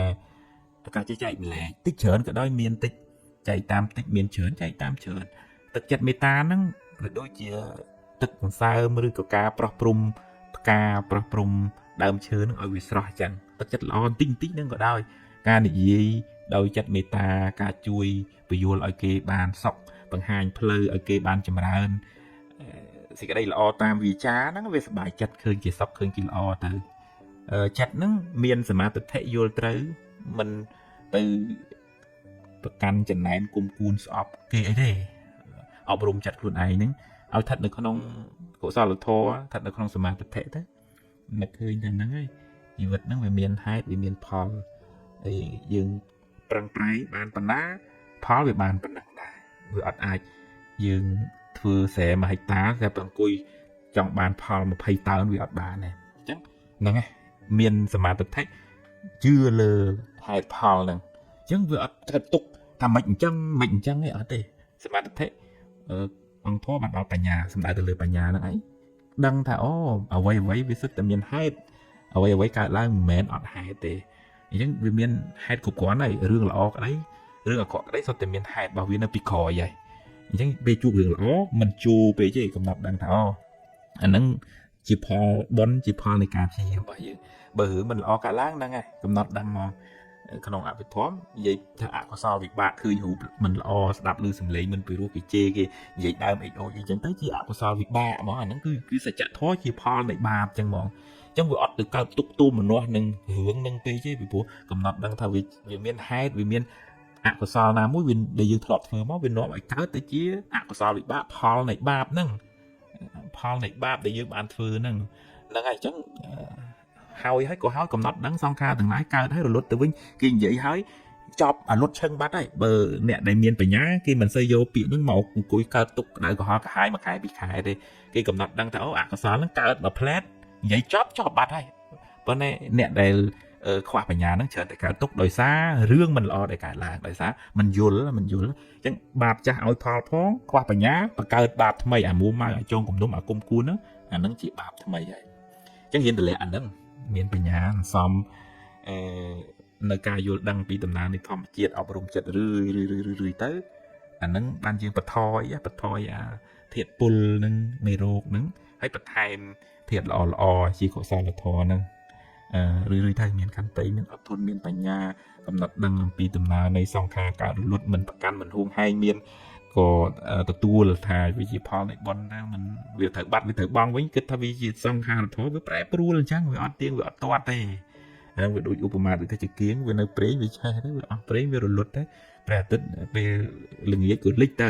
អាហ្នឹងសង្ខារនៅពេលមានហេតុបច្ច័យគ្រប់គ្រាន់បុណ្យមានយើងនៅមានជីវិតទ្រព្យយើងនៅរកបានដល់ពេលបុណ្យវាខ្សោយទៅរកវាបានតិចទៅពេលដែលអស់បុណ្យទៅអារបស់ហ្នឹងវាត្រូវខាតលងចុងទៅហើយយើងតើរៀនទទួលស្គាល់ថាហ្នឹងឯងជីវិតវាអញ្ចឹងទើបយើងអាចសម្រួលផ្លូវចិត្តមិនឲ្យកើតទុកខ្លាំងបានហើយបើយើងនៅតែអាមួម៉ៅក្តៅក្រហាយគុំគួនដូចទៅជាប់ចម្ពាក់ហួងហែងប្រកាន់ថាស្អីត្រូវតែបានតាមអញចង់ហ្នឹងអាហ្នឹងកើតទុកខ្លាំងហើយព្រោះស្អីហ្នឹងវាមិនអាចតាមចិត្តយើងចង់រហូតទេបើយើងខ្វះនៅបុណ្យណាខ្វះហេតុទៅវាអត់បានទេវាតមានហេតុគ្រប់គ្រាន់បានអនុមោទនា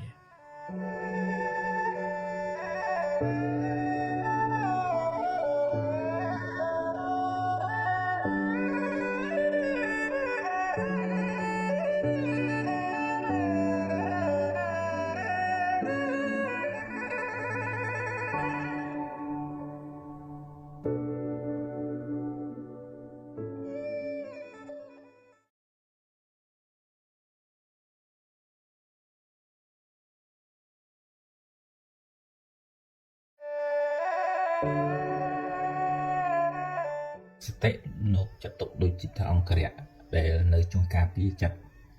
មិនឲ្យធ្លាក់ទៅក្នុងផ្លូវគ្រោះថ្នាក់ហើយចាំបានអ្នកដែលខ្សោយសតិស្មារតីហ្នឹងច្រើនតែភ្លេចភ្លាំង ឆៅឆាវមួម៉ៅឆាប់ stress ឆាប់ទទួលយកពាក្យសម្ដីរឿងរ៉ាវអីយកមកទុកក្នុងចិត្តហើយមិនងាយប្រឡែងរឿងនឹងចេញពីចិត្តវិញទេអញ្ចឹងបាននៅក្នុងធម៌សតិនិងសម្បជញ្ញៈបើនិយាយដោយសួរស្ដាប់សតិនិងបញ្ញាដៃគូជាអង្គរៈឆ្វេងស្ដាំសម្រាប់រក្សាចិត្តមិនឲ្យកាត់ទុកមិនឲ្យរងគ្រោះដោយសារអកុសលព្រោះអកុសលហ្នឹងវាចាំតែមកធ្វើបាបចិត្តដុតចិត្តហ្នឹងឲ្យក្តៅដូចតែចំណែនខឹងគុំស្អប់រវើរវាយក្តៅខលកាហាយភ័យព្រួយបារម្ភអីទាំងអស់ហ្នឹងវាជាអកុសលហើយវាមកចាំតែដុតចិត្តហ្នឹងឲ្យក្តៅឯងวันนี้ស្មារតីហ្នឹងជួយថានោះមកអកុសលចំណែនមកដឹងថានឹងជាសត្រូវស្មារតីនឹងដឹងខាងមកដឹងកំណត់ដឹងថាអូចិត្តអញខាងចិត្តអញស្ដាយអញ្ចឹងកំណត់ដឹងអញ្ចឹងហើយសម្បជញ្ញៈបណ្ដាលបញ្ញាហ្នឹងមកជួយពយល់ធ្វើម៉េចឲ្យចិត្តហ្នឹងបានឆ្ងាយចាកអំពីអកុសលទាំងអស់ហ្នឹងដូចនិយាយភាសាសាមញ្ញដូចថាបណ្ដាញចេញឬក៏ចិត្តរបស់យើងហ្នឹងវាមានសោលបងផងសោទ្វារផ្ទះនេះផងសោលបងឧបមាដូចជាសតិអញ្ចឹងចាហើយសោទ្វារផ្ទះតែទៅជាបញ្ញាអត់ឲ្យវាចូលក្នុងចិត្តយើងតើឧបមាថាយើងឃើញគេល្អឃើញគេបានចម្រើនតែយើងអត់មានសតិបញ្ញានៅខ្លួនអាចចំណែនវាចូលមកចាប់ដើមនិយាយប្រទៀបបថោបង្អន់បថយគេអញ្ចឹងទៅវាខ្មេះទេវាមិនកើតទេប៉ុន្តែដល់ពេលយើងមានសតិយើងកំណត់ដឹងទៅអូចិត្តចំណែនកើតឡើងចាប់វាជាប់ចាប់អាចចំណែននឹងជាប់មិនឲ្យវាចូលផ្ទះហើយមានបញ្ញាមកពយល់ថាទេកុំចំណែនគេអានឹងបុនគេខំប្រឹងគេធ្វើល្អពីជាតិណាគេចាំម៉ែចាំឪគេធ្វើទៀនអីចឹងគេបានចម្រុងចម្រើនយើងគួរតែអនុមោទនាបុនគេវិញអានឹងបញ្ញានឹងពយល់ឲ្យយើងបានសុខពយល់ឲ្យយើងកើតបុនអញ្ចឹងសតិបញ្ញានឹងវាជួយទប់ស្កាត់អកុសលទាំងអស់ហ្នឹងមិនឲ្យវាលុកផ្លូវចិត្តរបស់យើងឧបមាថាខំអ្នកណាក៏មានកំហឹងដែរជាពុទ្ធជនប៉ុន្តែសតិហ្នឹងវាទៅចាប់អូខំកើតឡើងអូគុំគេកើតឡើងកំណត់ដឹងស្គាល់ថាមុខគុំមុខខឹងហ្នឹងជាសត្រូវជាភ្លើងឯងមិនមែនជាមិត្តរបស់យើងឯងចាប់ពឹបវាជួបវាកញ្ជ្រោលវាຕົកអត់ជាប់ប៉ុន្តែឲ្យមានបញ្ញាមកពយល់តាមឥឡូវបើខឹងទៅវាក្តៅវាកុហកកាហាយហើយវាធ្វើឲ្យរឿងហ្នឹងកាន់តែធំទៅហើយណាស់មនុស្សហ្នឹងតែអញ្ចឹងតាំងពីដើមមកហើយណាស់រឿងហ្នឹងវាអញ្ចឹងទៅហើយបើក្តៅកុហកកាហាយទៅរឿងហ្នឹងវាកាន់តែធំឡើងទៅវាអត់បានអីជាប្រយោជន៍សម្រាប់ដោះស្រាយអញ្ចឹងទៅដោះស្រាយស្ដីបដៅថានៅតែស្ដីបដៅថាប៉ុន្តែហើយនឹកឃើញតែម៉េចធ្វើម៉េចប្រហែលជាយើងមានផលកម្មអីមិនល្អបានជាជួបរឿងអញ្ចឹងហើយយើងយកវាជាបទពិសោធន៍ណាហើយដូចថាទៅមុខទៀតទៅមិនទេនតាយមិនដេកកុហកកាហាយយករឿងហ្នឹងមកច្រាមចិត្តខ្លួនឯងទេ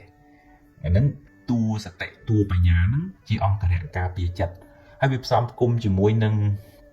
ឧទាហរណ៍មេត្តាមានចិត្តត្រជាក់មិនសូវជាគុំគួនគេមិនសូវជាយករឿងក្តៅក្រហាយមកទុកក្នុងចិត្តទេសូមខ្ញុំបានសុខរួចផុតពីទុកស្មារតីនឹងឲ្យវានៅខ្លួននឹងវាច្រើនជាងដើរទៅនៅរឿងផ្ទះគេរឿងគេយើងដឹងរឿងប៉ុន្តែមិនប្រឡែងចិត្តនឹងឲ្យទៅនៅផ្ទះគេទៅនៅដឹងរឿងគេគ្រប់តាគ្នាអញ្ចឹងទៅវាខ្លាចជាចិត្តនឹង homeless អនាថាទៅពីហើយហ្នឹងយើងកើតទុកហើយអញ្ចឹងទៅទម្លាប់ហៅចិត្តឲ្យមកនៅខ្លួនឲ្យមកនៅនឹងដេកដើរឈរអង្គុយឲ្យមកនៅនឹងញ៉ាំចប់មុខទៅពីស្លៀកពាក់អីហ្នឹងឲ្យព្រលឹងវានៅខ្លួនណាអេរិយាបថទាំង4ហ្នឹងហើយហ៊ានចម្រើនចិត្ត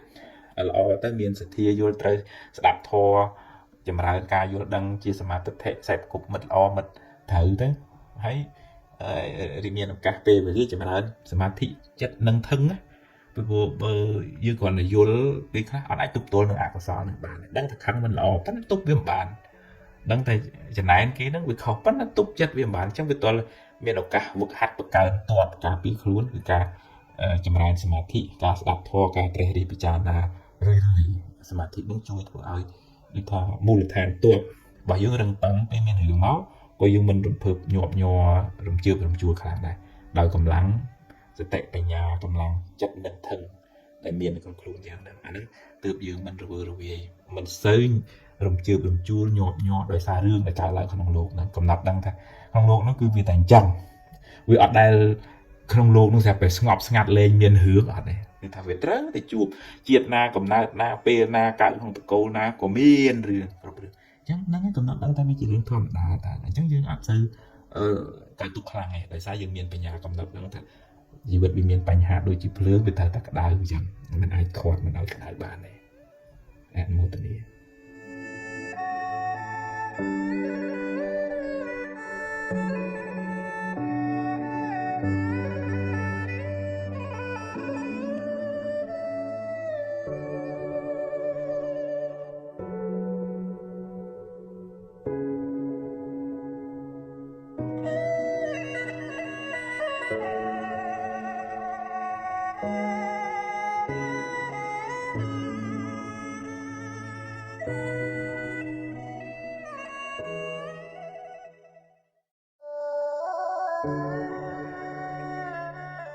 មានអ្នកខ្លះទៅដូចមានអារម្មណ៍ថារៀងត្រៀមក្រំសោះក៏ក្រោះអត់សុបាយក្នុងចិត្តនឹងវាអត់មានអីធ្វើឲ្យមានកម្លាំងនឹងកោកឈរធ្វើនេះធ្វើនោះហើយរមូលហេតុអត់ឃើញទេដូចជាអស់ធម៌ពលទាំងផ្លូវកាយទាំងផ្លូវចិត្តណាអានឹងវាអាចតកតងនឹងយើងទទួលសម្ពាធការងារច្រើនពេកទៅហត់នឿយពេកហើយអត់មានពេលសម្រាកខ្លះតែយើងវាធ្ងន់ដូចដើមឈើដែលអត់បានសម្អិតយូរវាក្រៀមតែវាមិនងាយស្រួលឡើងវិញទេឬក៏ក្នុងគ្រួសារនឹងមានវិបត្តិហើយដដែលទៅធ្វើឲ្យចិត្តយើងដូចជ្រុញហ្នឹងក្បិតកាប់ច្រាមរហូតទៅវាស្នាមរហូតទៅក្រៀមឬក៏នៅនឹងសំចិត្តអន់ចិត្តតូចចិត្តខឹងទាស់ចិត្តច្រើនយូរទៅវាមកជំរុកចិត្តហ្នឹងសិតតាភាពសៅមងភាពក្រៀមក្រំភាពតូចចិត្តគិតថាគេមិនយកចិត្តទុកដាក់គិតថាគេមិនស្រឡាញ់គ្មានអ្នកយល់ចិត្តអីចឹងទៅអាចិត្តហ្នឹងវាសំភ្លើងសំភាពកុហកកាហាយក្នុងចិត្តវាអូតូម៉ាទិកគឺវាក្រៀមអញ្ចឹងបងអញ្ចឹងតើយើងអាចដូររបៀបគិតមកឧទាហរណ៍ថាធម្មតាជីវិតទៅជួបបញ្ហាដោះស្រាយហើយដោះហើយទៅកុំស្ងៀយសំពីងសំពងកុំនៅដេកខ្វល់ដេកខ្វាយអារឿងដែលហួសហើយអញ្ចឹងណាក្តៅក្រហាយក្នុងកលលោកហៅកុកបច្ចៈក្តៅក្រហាយចំពោះរឿងដែលកន្លងផុតទៅហ្នឹងហើយតើដូចថាមានពេលសម្រាកខ្លះដើម្បីរក្សាកម្លាំងផ្លូវកាយនេះក្នុងការធ្វើការងារឲ្យបានវែងឆ្ងាយមិនមែនបានន័យថាមិនធ្វើឲ្យដែរលេងទេមែនទេម៉ាស៊ីនបើវាគាត់តែមានពេលលុតដើម្បីកុំឲ្យវាក្តៅពេកដែរខួរក្បាលរាងកាយហ្នឹងក៏អញ្ចឹងដូចគ្នានៅក្នុងកលលោកឲ្យប្រើអិរិយាបថឲ្យស្មើគ្នាដេកដើរឈរអង្គុយហ្នឹងហើយបរិយាកាសជុំវិញខ្លួនក៏វាមានឥទ្ធិពលលើផ្លូវចិត្តយើងដែរឧទាហរណ៍ថាកន្លែងក្លុករស់នៅបើវាស្មុគវាស្មាញវាផ្សែងវាពុលវាហុយអាហ្នឹងក៏ធ្វើឲ្យមួម៉ៅស្មុគស្មាញដែរអញ្ចឹងតើកន្លែងស្រឡះបើកពូជបើកទ្វារដើម្បីយកខ្យល់អាកាសហើយដើរហើរហាត់ប្រាណអីចឹងទៅដូរបរិយាកាសរស់នៅហ្នឹងទើបអាចធ្វើឲ្យរាងកាយរបស់យើងហ្នឹងរឹងប៉ឹងហើយបន្ទាប់តែយើងសួរខ្លួនឯងថាថ្ងៃហ្នឹងយើងបានធ្វើអីដែលធ្វើយើងសប្បាយចិត្តវាជាផលប្រយោជន៍មិនមែនថាតែមាសតែប្រាក់នេះយើងគិតថាថ្ងៃហ្នឹងយើងបានធ្វើអីជាកិច្ចការងារដែលសំខាន់សម្រាប់ខ្លួនយើងឬក៏សម្រាប់អ្នកនៅជុំវិញខ្លួនយើងឬក៏ជួយកិច្ចការងាររបស់ឪពុកម្ដាយរបស់សហគមន៍ភាពរីករាយក្នុងអំពើល្អតិចហ្នឹងដូចទឹកប្រោះព្រំផ្កាអញ្ចឹងឲ្យវាស្រស់អំពើល្អការរីករាយក្នុងសកម្មភាពតិចហ្នឹងដូចជាទឹកដែលមកប្រោះចិត្តហ្នឹងឲ្យវាស្រស់អញ្ចឹងហើយវាតើមានពេលស្រោចស្រពចិត្តនឹងដោយកម្លាំងនៃធម៌ដោយការរំលឹកគុណមេត្តាបិតារំលឹកគុណព្រះរតនត្រ័យធ្វើសមាធិស្ងប់ចិត្តទៅវាចិត្តនឹងវារកកន្លែងស្ងប់ឃើញវារកកន្លែងសុខឃើញឲ្យវាមកជ្រោកនៅក្នុងអារម្មណ៍ដែលធ្វើឲ្យកើតចិត្តជ្រះថ្លាចិត្តរីករាយក្នុងបុណ្យហ្នឹងឧទាហរណ៍ជាផ្កាមកបូជាព្រះទិញខោអាវឲ្យក្មេងៗសភៅបិចឲ្យក្មេងៗរៀនសូត្រ ទៅជួយចាស់ចាស់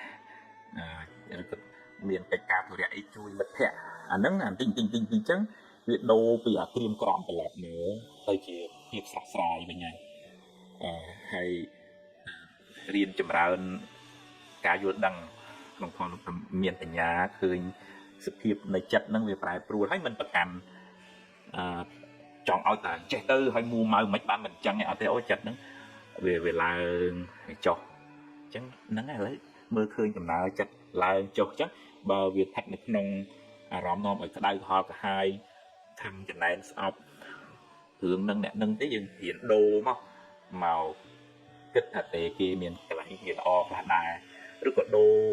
ពីជជែកពីបុគ្គលហ្នឹងមកជជែកពីបុគ្គលដែលនាំឲ្យចិត្តយើងស្រស់វិញទៅដូរប្រធានបទនៅក្នុងកលដូចយើងដូរអារម្មណ៍អញ្ចឹងយើងសំឡើងវិញគឺចិត្តហ្នឹងវាស្រស់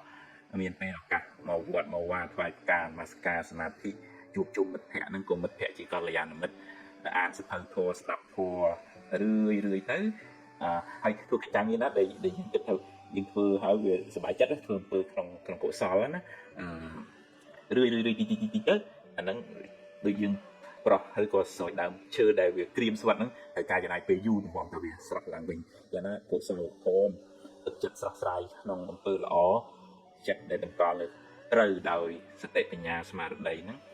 វានាំចិត្តនឹងឲ្យស្រស់ឡើងវិញចិត្តលះហុតាវាដូចថាវាស្រាលឡើងវិញដែរ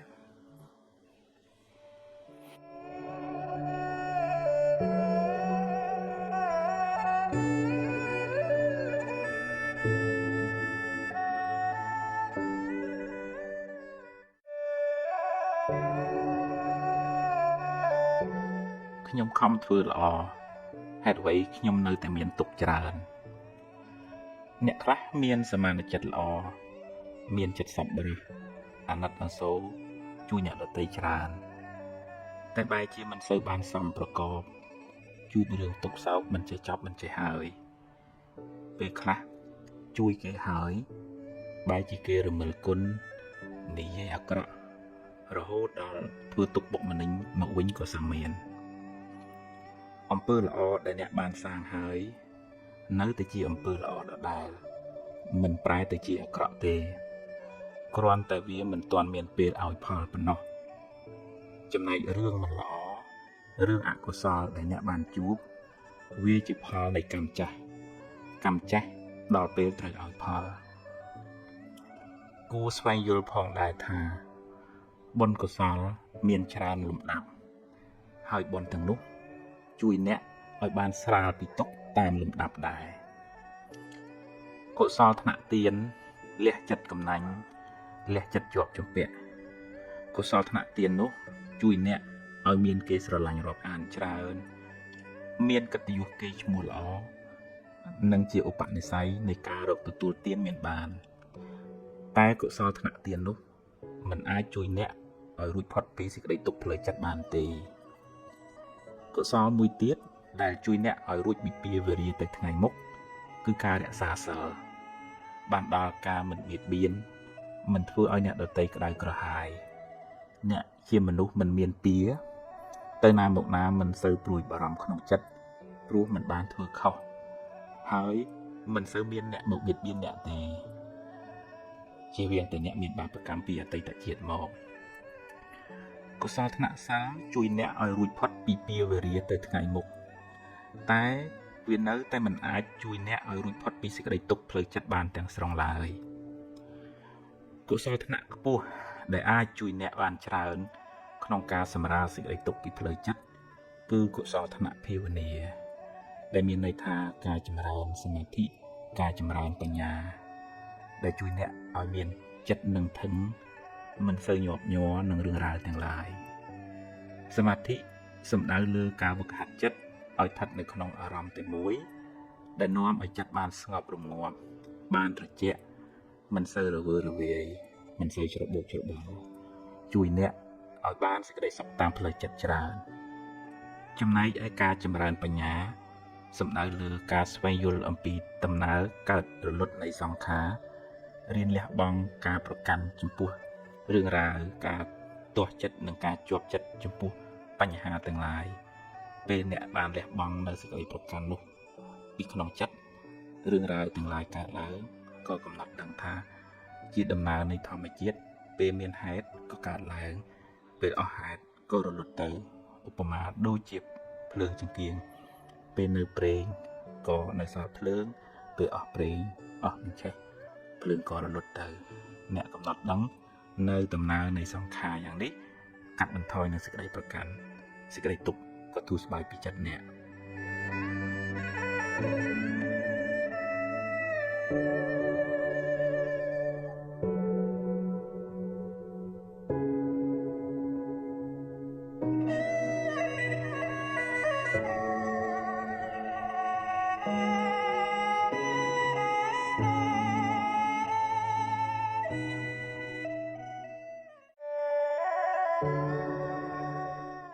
បើនិយាយពីទូនាទីរបស់ចិត្តគឺវាគិត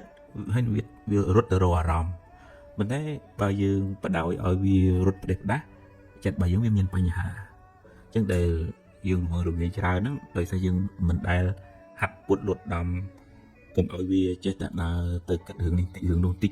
រឿងអ្នកនេះនិយាយអក្រក់បន្តិចរឿងអ្នកនេះចេះអ្នកនោះចោះដល់យើងបដ ாய் វាទៅ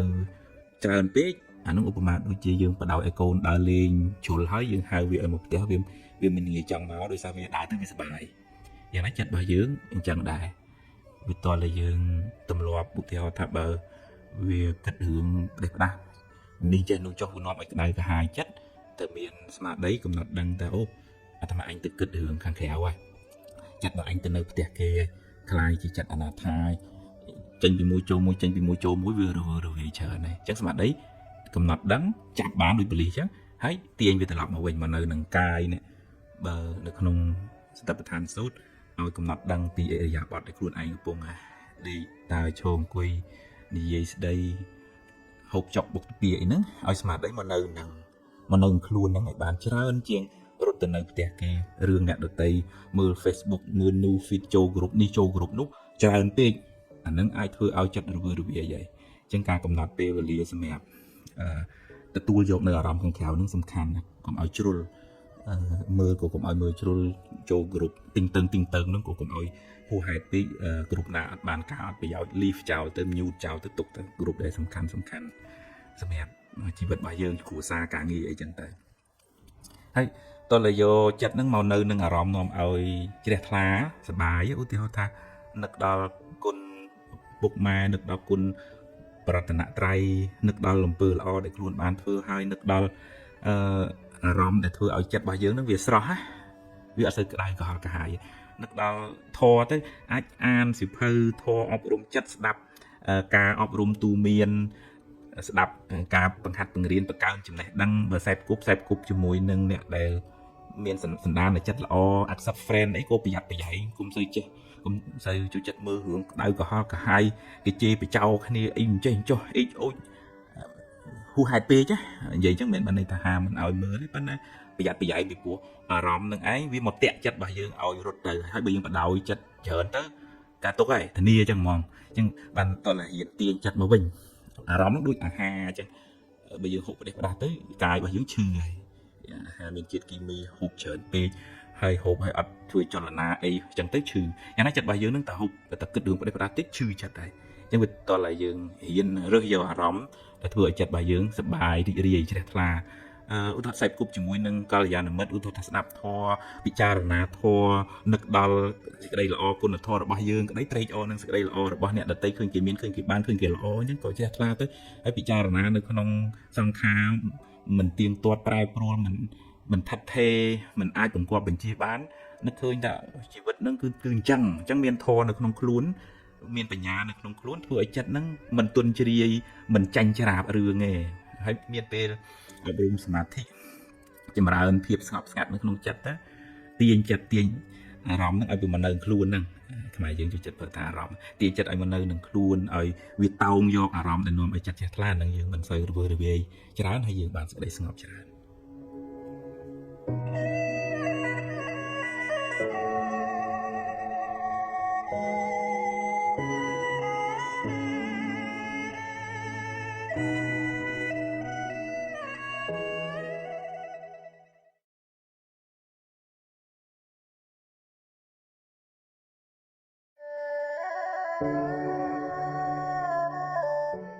មានញាតិញោមមួយចំនួនទៅដែលគាត់ជួបរឿងអកុសលមិនសមប្រកបក្នុងជីវិតនឹងគាត់ត្អូញត្អែ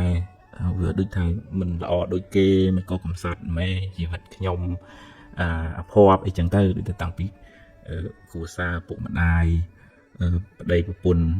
មុខរបរអីចឹងវាដូចផ្ទួនគ្នាអាហ្នឹងយើងទៀមទីឲ្យដូចគេមិនបានទេពីព្រោះសម្ពីកម្មសម្ពីបុណ្យរបស់យើងហ្នឹងផ្សេងគ្នាបើនៅក្នុងធម៌លោកសម្ដែងថាបើអ្នកណាបានធ្វើបុណ្យពីក្មេងដល់កើតមកជាតិហ្នឹងស្រួលពីក្មេងមកប៉ុន្តែបើមិនបានធ្វើបុណ្យពីក្មេងទេកើតមកពិបាកបិណ្ឌលោកដាំលោកចំហត់នឿយអញ្ចឹងទៅណាអាហ្នឹងមិនបានធ្វើបុណ្យពីក្មេងប៉ុន្តែខ្លះបានមកធ្វើបុណ្យពេលវ័យកដាលអញ្ចឹងពេលវ័យមានគ្រួសារប្តីប្រពន្ធរស់ស៊ីទៅក៏ធូរទៅអាហ្នឹងបានធ្វើបុណ្យពេលវ័យកដាលប៉ុន្តែខ្លះបឋមវ័យក៏មិនបានធ្វើវ័យកដាលក៏មិនបានធ្វើ